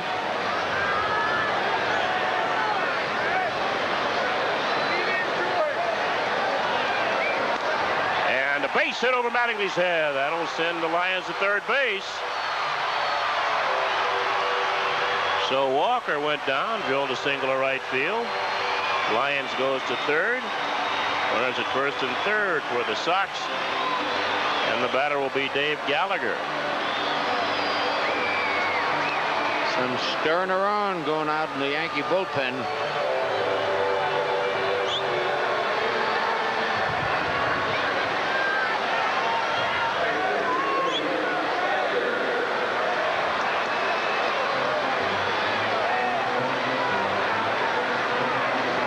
Ron Guidry is supposed to pitch tomorrow tonight.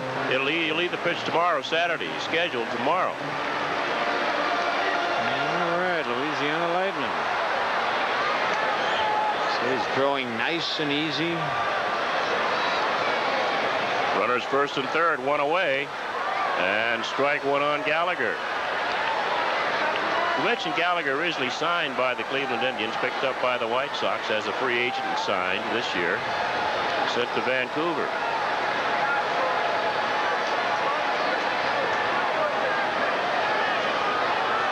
Batting here against Tommy John. They're going to have to hurry. They will not get it. That's all they'll get there at second base. A run scores as Randolph kept the foot on the bag. Boy, I'd say that could have been disastrous. So that 4 is 5-4. Gallagher gets a fielder's choice and a run batted in. And the Yankees now lead 3-2. He hit that sinker right off the end of the bat, and Meacham's off-balance throw. As Bill said, they never got 2, but Willie Randolph makes a great catch on a big hopper, 1 hopper, and keeps his foot on the bag.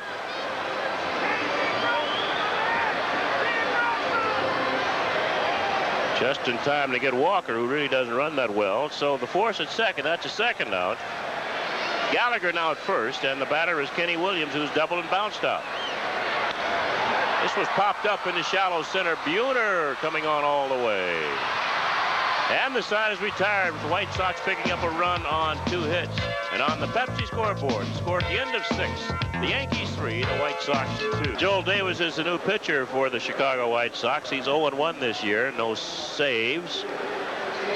He's only pitched 14 innings, given up 17 hits, struck out 7, walked 4. So he relieves Dave LaPointe.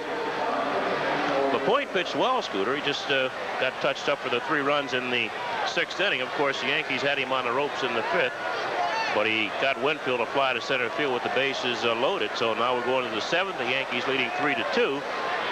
And here's the Scooter. All right. Winfield, the only man that did not bat for the Yankees in the 6th inning, has sent 8 men to the plate. Davis flied to center, bounced to short, and fly deep to right.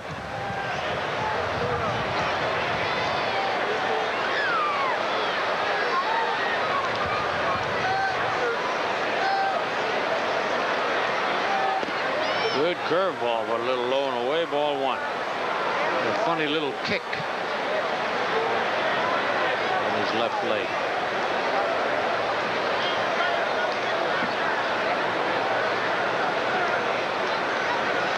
High and tight, 1-1.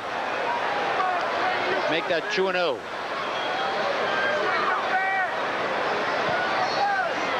Top of the 7th.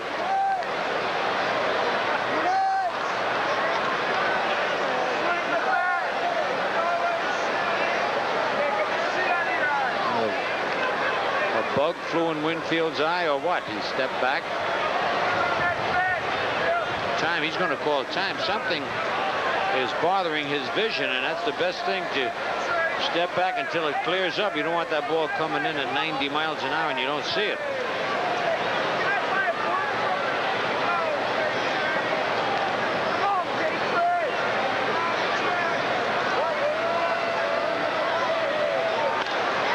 You like that? He decoyed him. They believe he couldn't see and rips a single to right field.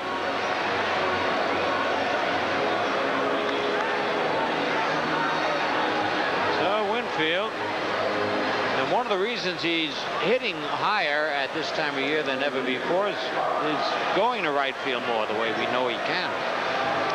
Here's Clark, bounced to third and walked twice. He started the rally in the 6th with a walk.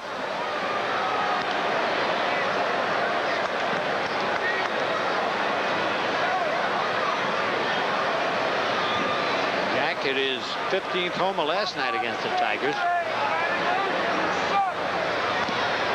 Ball 1.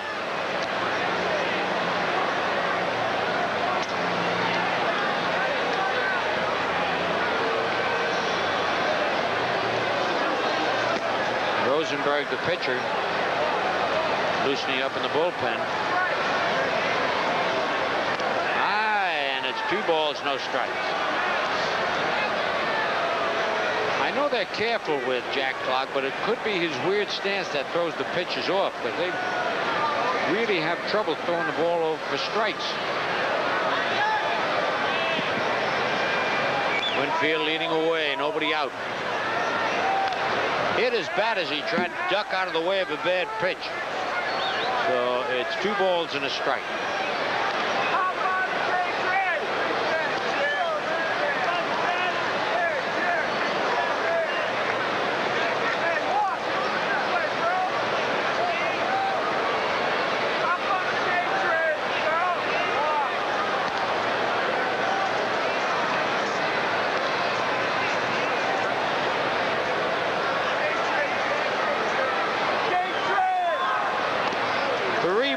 And a strike. And as Bill mentioned, Jack does have an excellent eye. He very seldom swings at a bad pitch.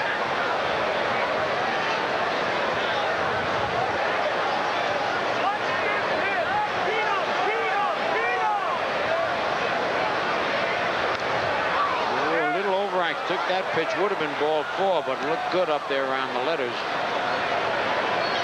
3-2.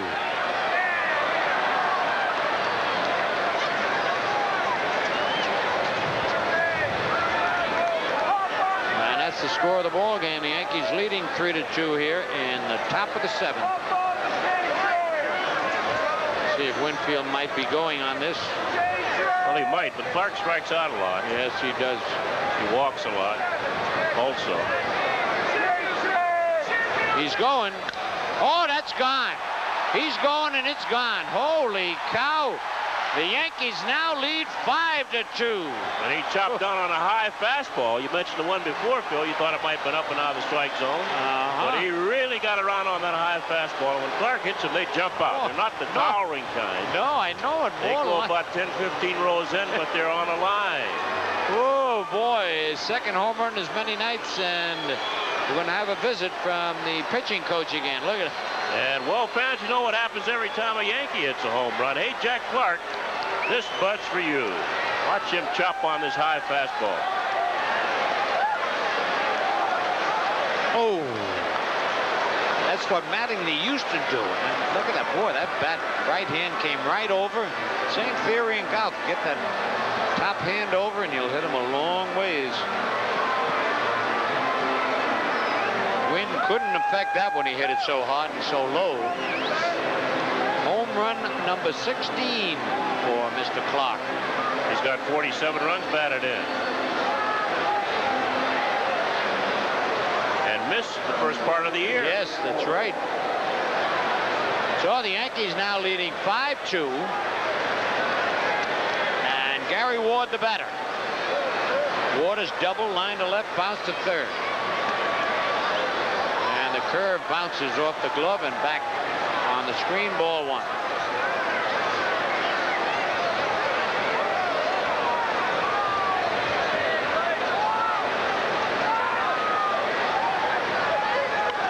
Oh, beautiful bunt. He can walk to first. It stays.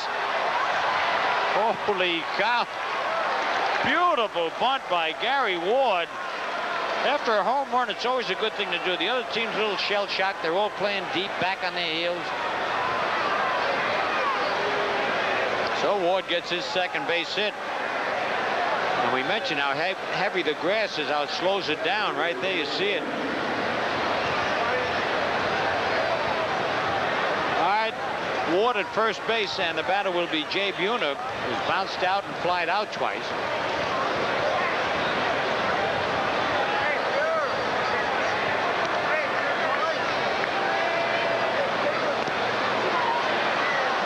Strike one.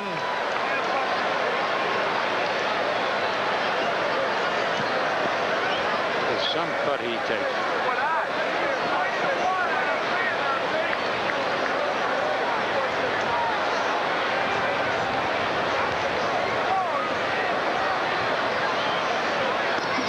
One and one.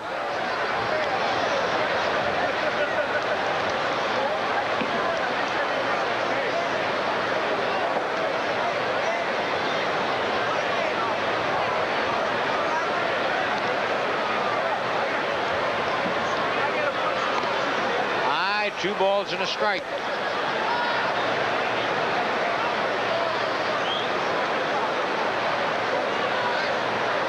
And on deck, Rafael Santana. Oh, he got a key hit. He sure did. That double last time up.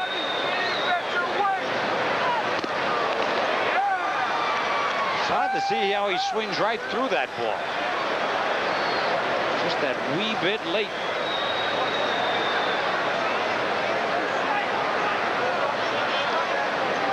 Two balls, two strikes.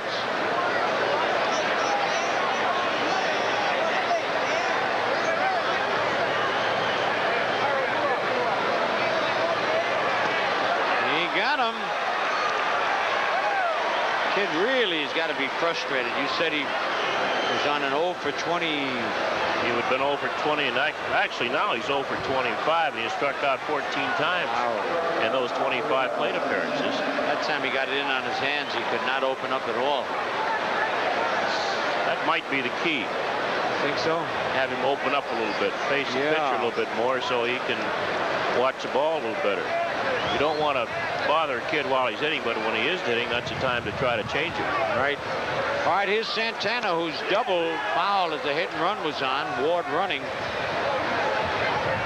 So It's funny, Musial used to talk about hitting, Phil, and Stan would always make sure that he would exercise his neck all the time. He'd always make sure that he could turn the neck so both eyes could see. A lot of guys, they peek around their nose. That's right, they do. And therefore they get a blind spot. So Stan always made sure that...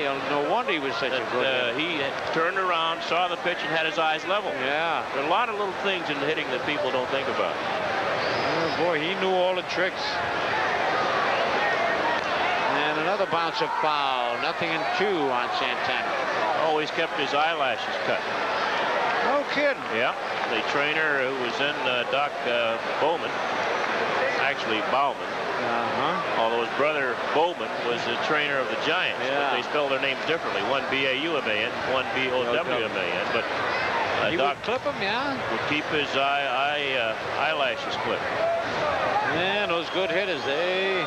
Got all the tricks, right? Yep. But it paid off. Lifetime around 333 from Musial. 0-2 on Raffy. Foul. They had him running again on 0-2. Oh, now they get a lot more confidence in Santana's ability to swing the bat and protect the runner. Big 0-2 is a tough time to hit and run. But it does make you wait and keep your eye on the ball longer. Good jump by Ward, too.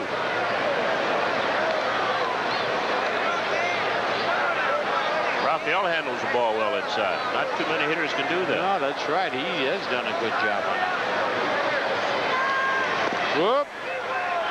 He did not swing. All right. He's got good bat control, too.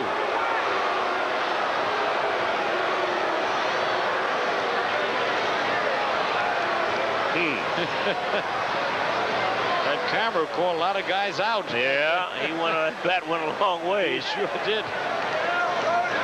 All right, 1 ball, 2 strikes.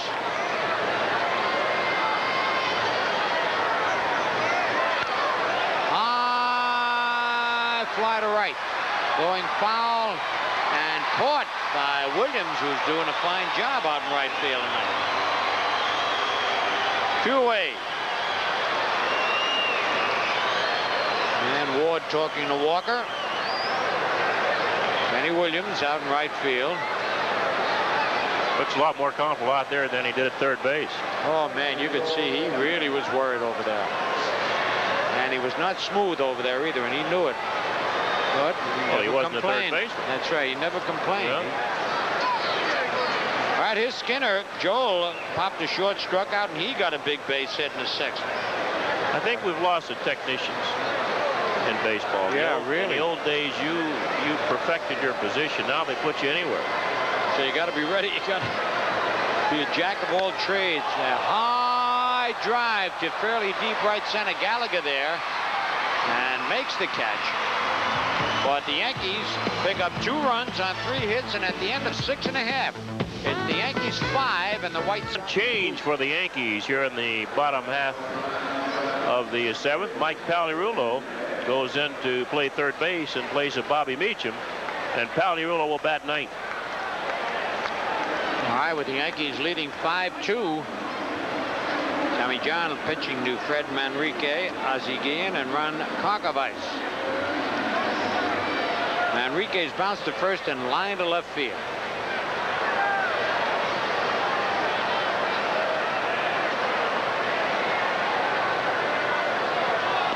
Strike 1. There's Pags.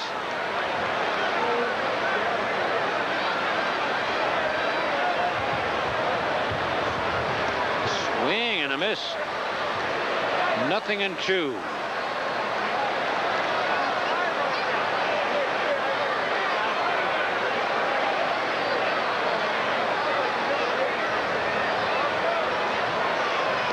Low and away.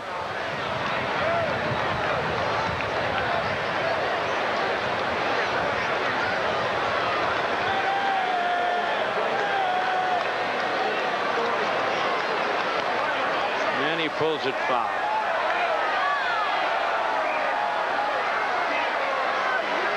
You see how experience pays off, White. Remember the first inning, Tommy John had no idea where the ball was going on the first 2 hitters.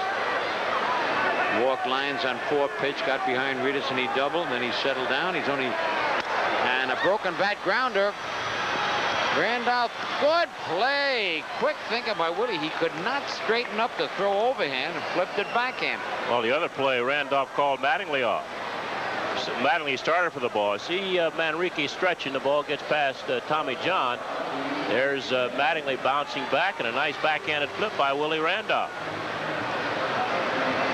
There's Mattingly, changes his mind, makes a U-turn, goes back to first base. And they make the play. It'd been a lot tougher play had Mattingly gotten the ball and had to toss it to Tommy John cover. Right. Been a bad angle. All right, so 1 away and a broken bat on that one. Guillen has singled, bounced to second, and pulls it foul right in the Yankee dugout. Strike 1.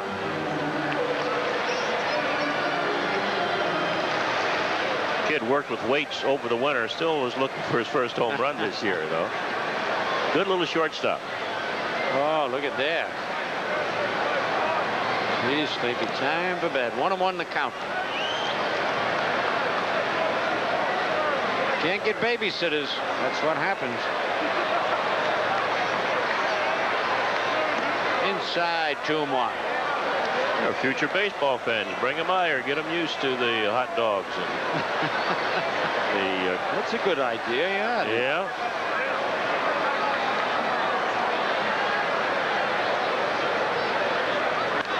Ground ball by Mattingly. Whoa, that'll be a double. They'll never get him. He can fly. You know, you're talking about Carrasquel and Aparicio. Yeah. Guillen's also a Venezuelan. Oh, that's right. Right. And he does. Breaking ball, backed out, and the ball was there. A strike after he really stepped in the bucket, and he hits it past Mattingly. And on... It's hard to get it by Mattingly. He might have been surprised. I think so. Didn't expect Guillen to pull the ball. All right, so Guillen is at second, and Skinner going out to talk with Tommy John. And the Yankees have a left-hander loosening up in their bullpen. Looks like it's Righetti, Dave Righetti loosening up.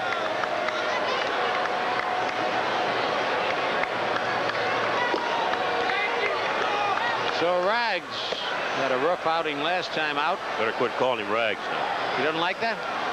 Well. Oh, okay. Here's Konkovic. Oh, hard grounder. Nice play by Willie. Stumbling a little bit this inning, but that was another excellent play by Randolph on a tough chance. 2 men out. Guillen over to third. That's the way catchers used to look. Yeah.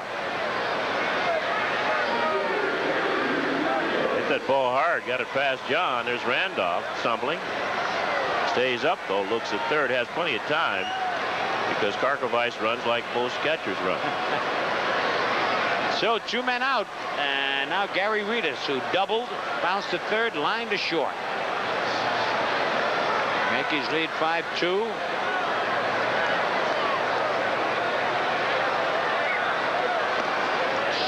Ball 1.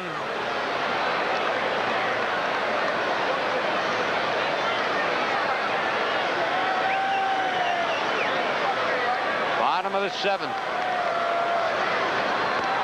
2 balls, no strikes.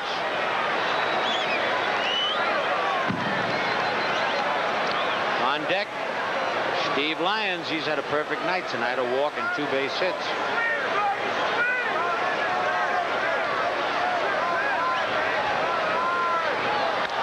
Bounce to the third, bypass by Santana, and that'll pick up a run. And it's now a 5-3 ball game.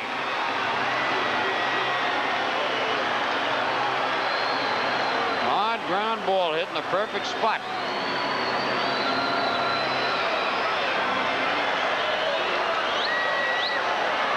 Like it went under both their gloves. Well, even if Santana grabs it, he could not throw the runner out. And now Mattingly's coming over to waste a little time. 2 men are out. And Steve Lyons, the batter, told you, has walked and singled twice. He has scored 1 run. John Lou Pinella's going to go out. I'm not sure that. You think Rags is ready? He's been up throwing about 5 minutes or so. One thing about Tommy John, he'll tell you whether or not he thinks he has it. He won't. A lot of pitchers will say, "Let me stay in here, Skip. I think I still have good stuff." But if Tommy's lost it, he'll tell him. And he will also be upset if they take him out and he doesn't want to come out. He won't argue with the manager, but you can see by the look on his face. So right now, there's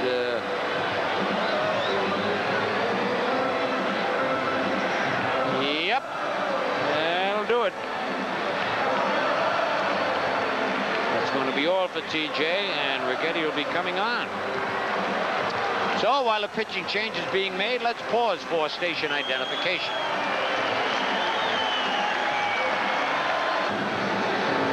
Well, on this date 20 years ago, June 30th, 1968, the White Sox trounced the Detroit Tigers at Tiger Stadium 12-0. The winning pitcher, throwing a 5-hitter, moved his record to 7 wins, no losses, was Tommy John. So 20 years ago, Tommy John beat the Tigers for the White Sox. We mentioned also that was the date of Dr. Bobby Brown, who is now president of the American League. His last game, June 30th, 1954. Scooter. All right. So Steve Lyons now will bat against Dave Righetti, but he throws to first on the first pitch. The White Sox have stolen 35 out of 40 bases. They've attempted to steal here in June. Ooh. Reedus has stolen 16 straight and has a total of 18 on the year. Strike 1, and Lyons thought it was inside, and Reedus was heading back to first when Righetti delivered the pitch. You can see Lyons saying, "No, I think that pitch was inside." And on deck is Harold Baines. There's Reedus, 21.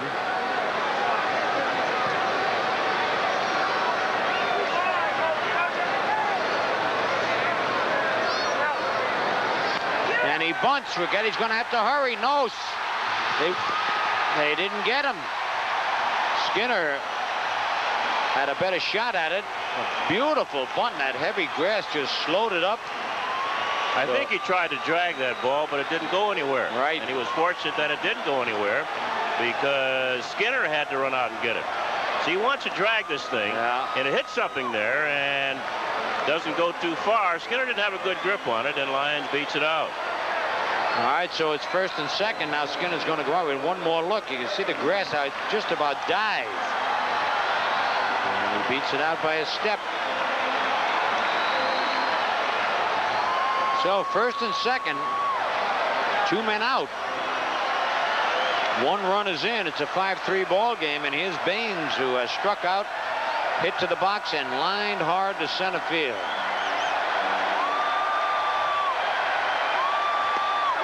Ball 1.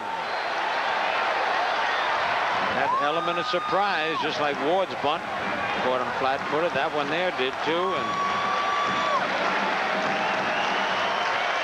those little things add up.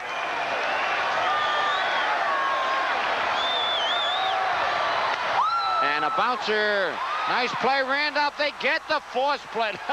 You just see Lyons jump straight up in the air. Willie Randolph made 3 outstanding plays that inning. They pick up a run, and at the end of 7, it's the Yankees 5 and the White Sox 3. New pitcher for the White Sox here in the 8th inning. Left-hander Steve Rosenberg replaces Joel Davis, who came out in the 7th to replace Dave LaPointe, who went 6 innings, gave the Yankees 3 hits. Check that, 3 runs on 8 hits. LaPointe struck out 1, walked 3, gave way to Joel Davis, who gave up the 2-run home run to Jack Clark in the 7th. And now the left-hander Steve Rosenberg on the mound. Rosenberg making his 7th relief appearance for the White Sox. He has no record and a 5.91 ERA. So Rosenberg will pitch to Mike Palirulo, who replaced Bobby Meacham at third base defensively. And then Willie Randolph and Don Mattingly. here to carry you along is the Scooter, Phil Rizzuto. Oh, see, they figured I wasn't coming back. They cut my mic off. Here we go. Steve Rosenberg's a new pitcher. All right, and Pag's up for his first time in the ball game.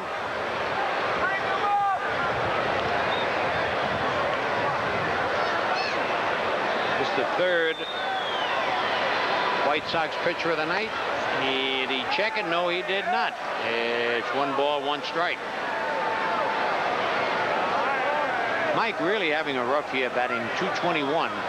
He's got 14 doubles, a triple, 9 homers, and 48 runs batted in. Now, the RBI is a good statistics. Yep. Just think how many more he'd have if he'd been striking out a lot this year. There's that swing, and it's almost like he's trying to swing down on everything.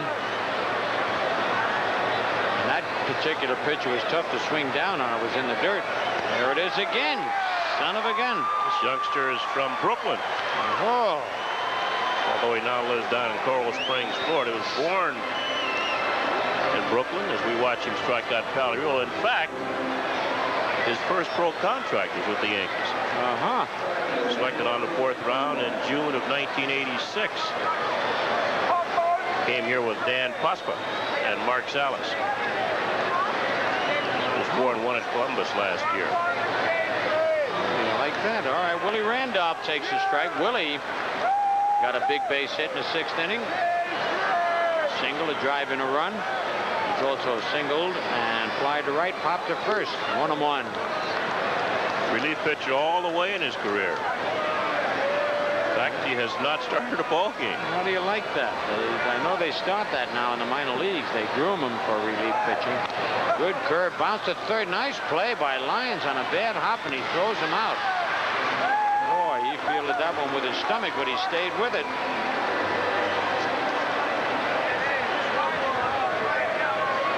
And now Don Mattingly. Mattingly had an infield hit, flied to left, walked, and flied to center.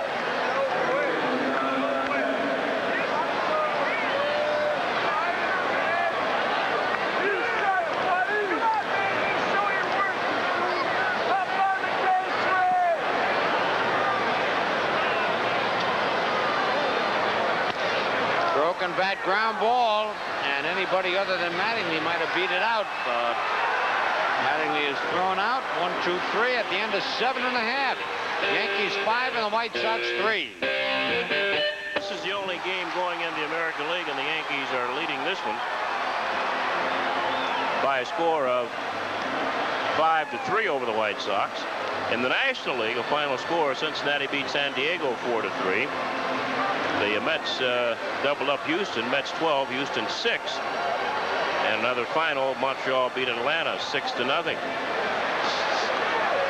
So only 3 games over in the other league.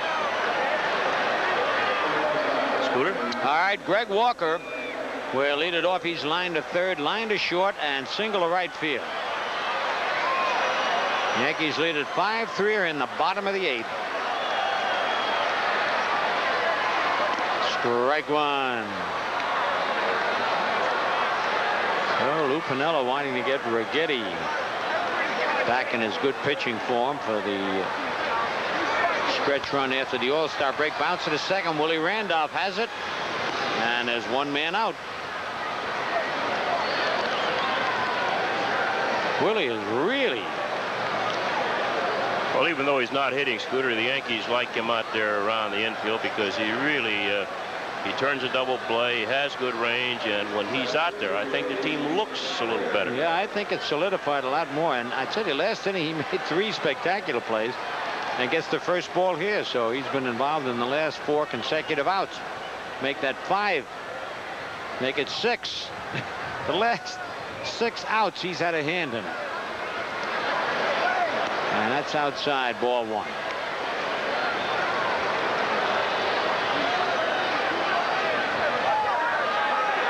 Dave Gallagher is 0 for 3. Struck out, fly to center, bounced to third, and fouls it back out of play. Skinner will run out of room. This Steve Braun come from the Trenton area? Yes, absolutely. Yeah, good left-hand hitter, Steve How about Braun. that left-handed pitcher that the Yankees got from down in Trenton?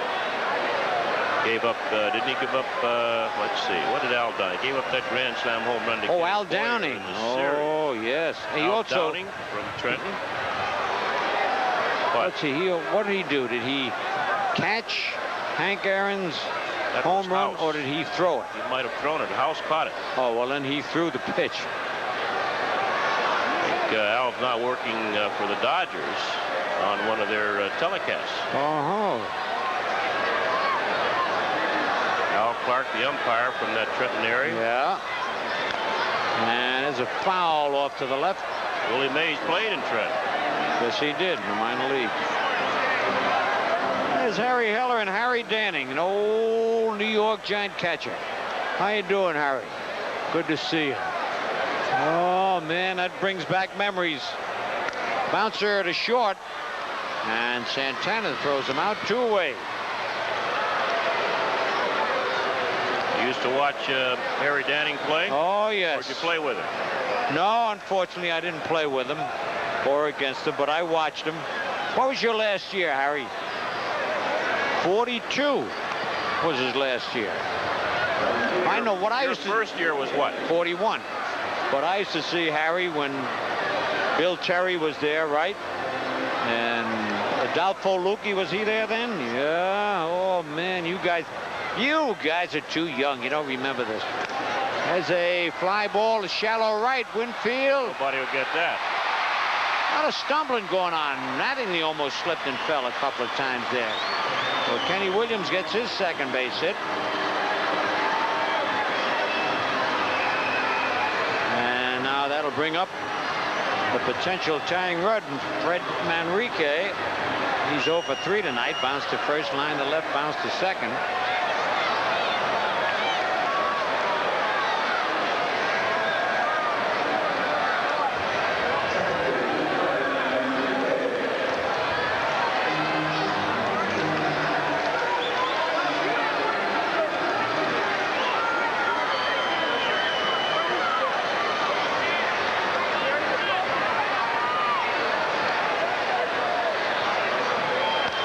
Foul back and out of play.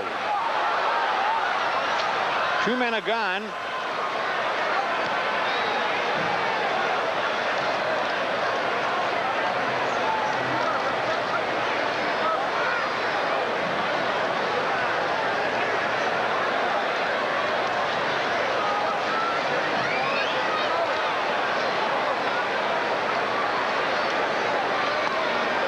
High and outside. 1 ball, 1 strike.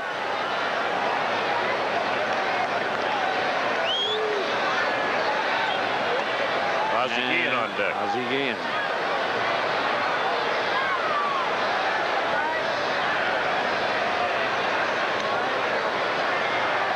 And Skinner's going to go out.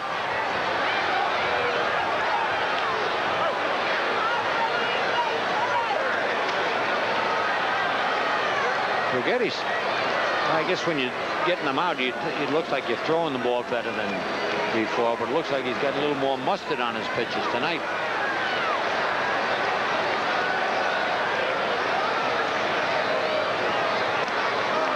Look at that fastball by him. 1 ball, 2 strikes.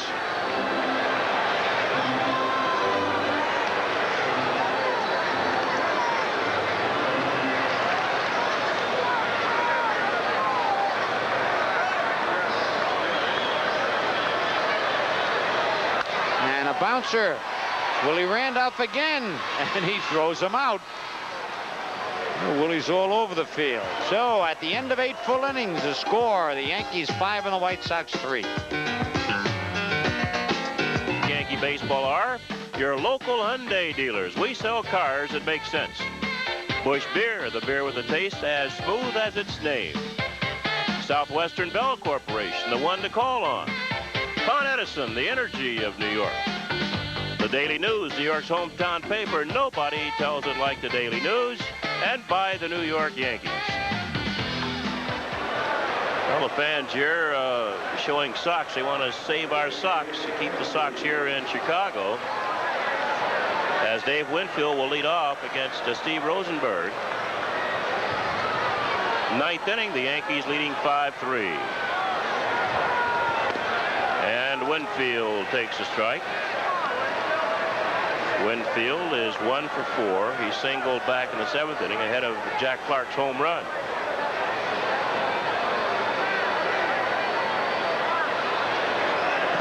In the dirt. 1-1 on Winfield, batting at .347, 15 home runs for Winfield and 60 runs batted in. Mike Greenwell of the Boston Red Sox has taken over the RBI leadership in the American League with 61. Dave Winfield and Kirby Puckett have 60.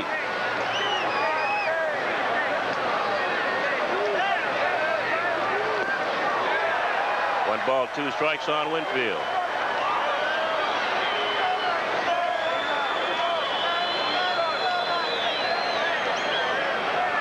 A pitch again. Winfield really trying to rip that ball out of here.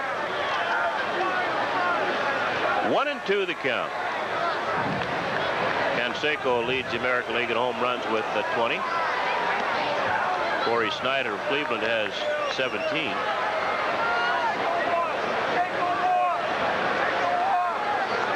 Two balls, 2 strikes on Winfield. He'll be in Cincinnati for the All-Star game on July 13th. That's low at 3-2.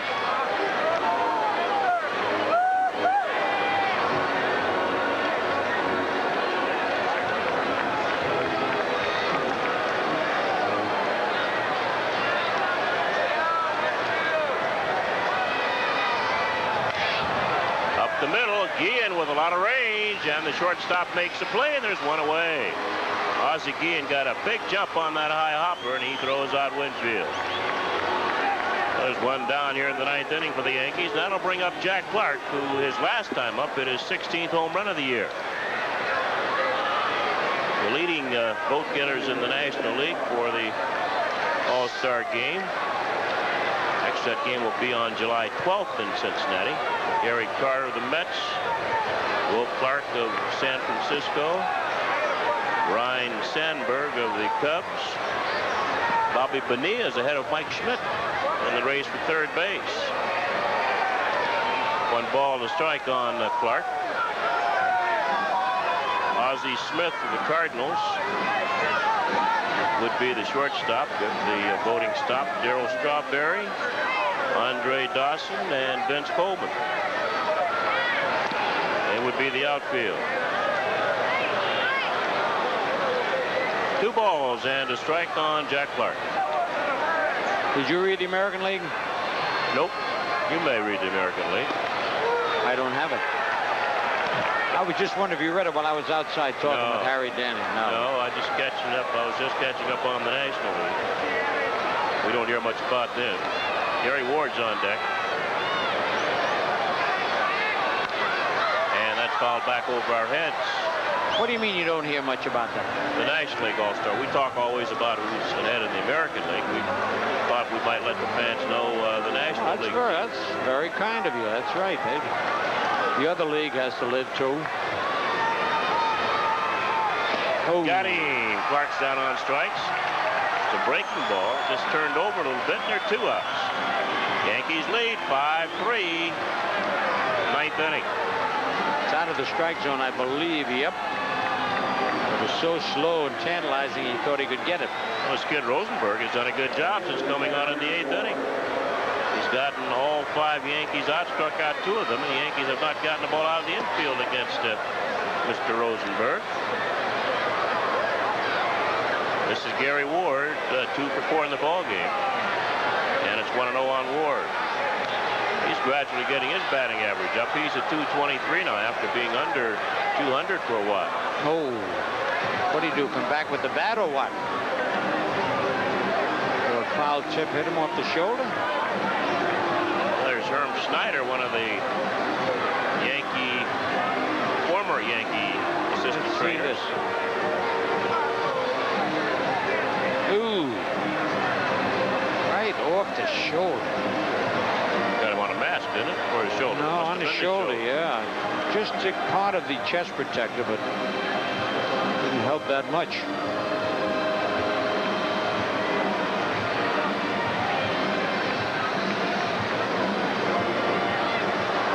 one strike on Gary Ward.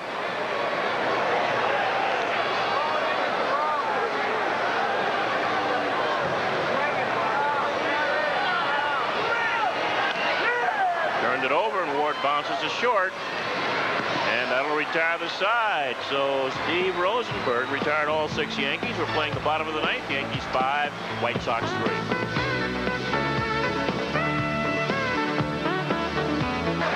Dave Righetti pitching to Ozzie Guillen.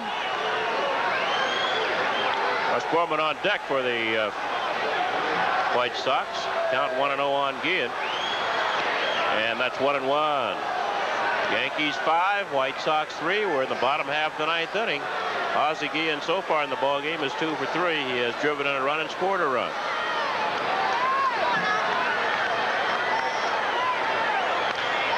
Randolph playing a little bit closer for Guillen, throws him out, and there's one away.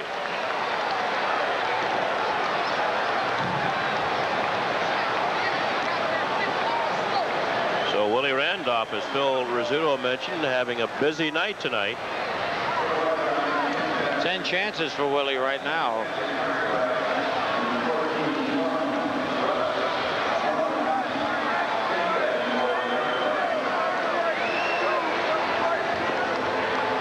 So Righetti now will pitch to, it's Russ Moorman. M-O-R-M-A-N. He's not listed on our roster. White Sox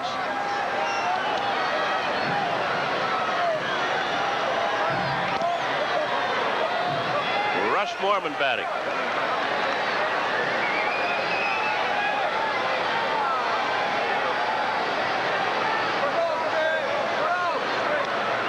And the count is 2-0 on the right-handed hitter.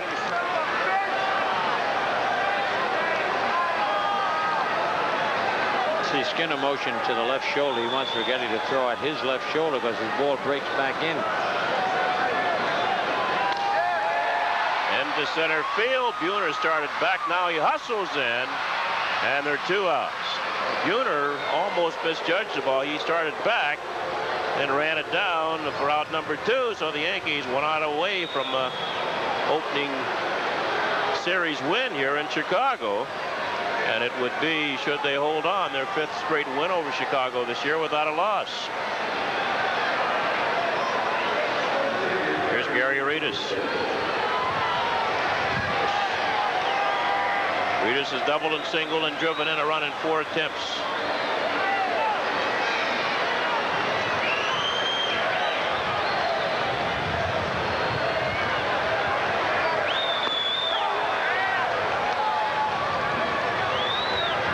Strike 1 on Arias. Arias started in the Cincinnati Red organization, played for the Reds, spent 1 year with the Phillies, and then the Phillies got him, sent him to Chicago. 2 strikes. And you're right, Phil. It looks like Righetti's throwing a bit harder. Yes, he is. Boy, I tell you, got to give Piniella credit for taking the chance because Rags hadn't been doing the job. And this is great. Jim Fregosi. He looks a little upset, doesn't he? Yep.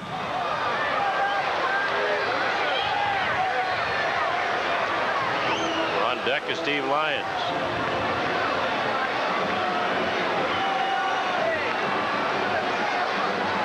Fregosi does not look happy. 2 strikes on Arias. That's low. 1-2.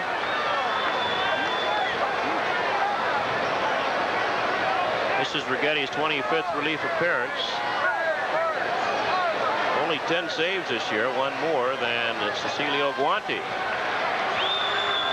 That's high. Normally this time of the year, Dave Righetti is leading the league in saves. Yep.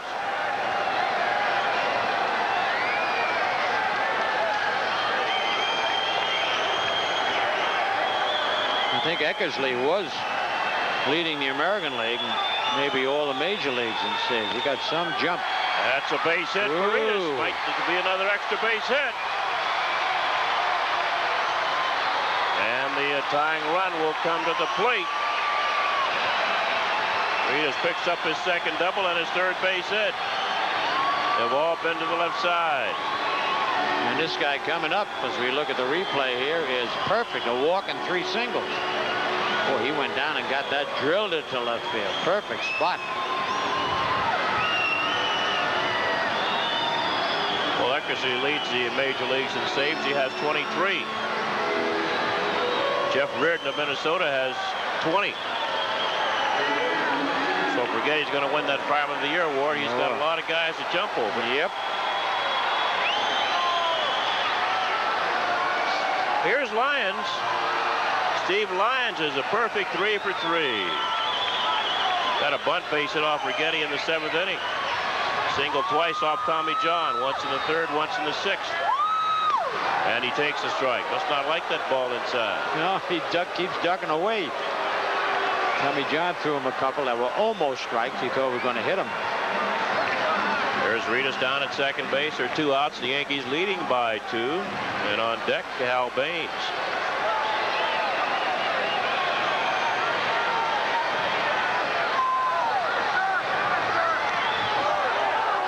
Two strikes on Lyons. He does bail out a little bit on that breaking pitch.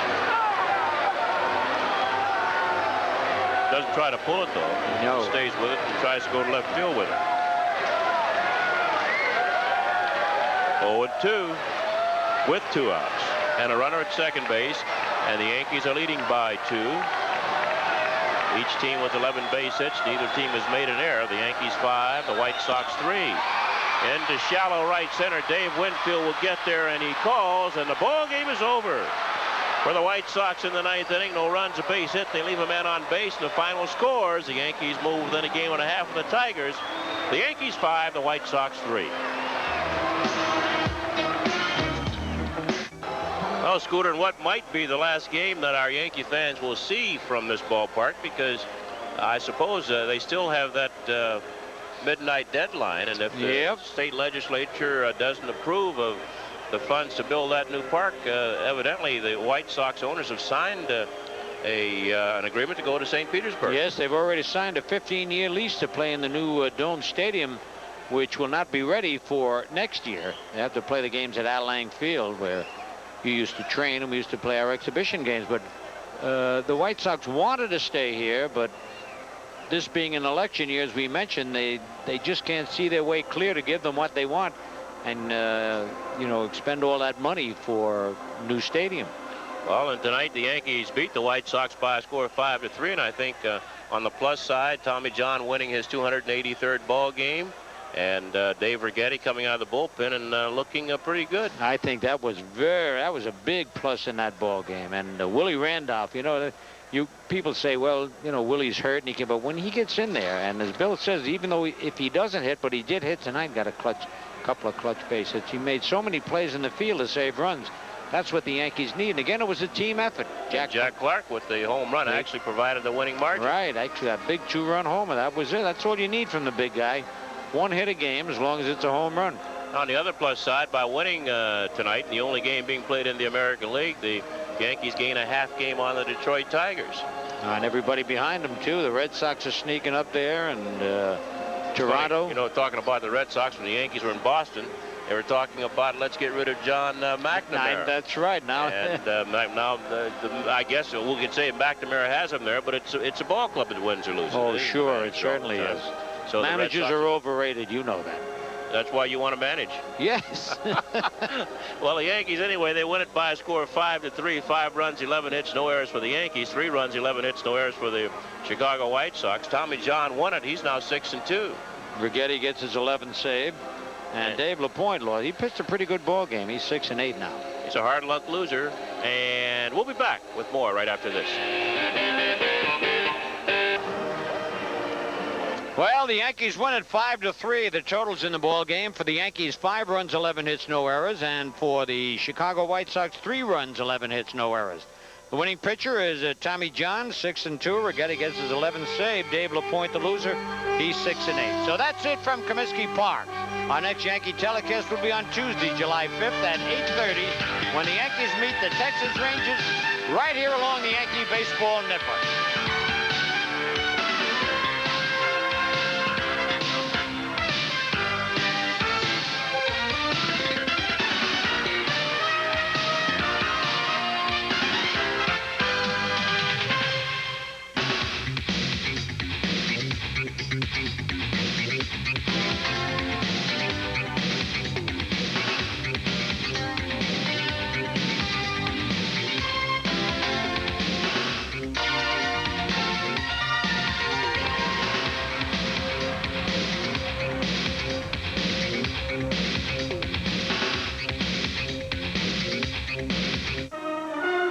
And now, the news you've all been anxious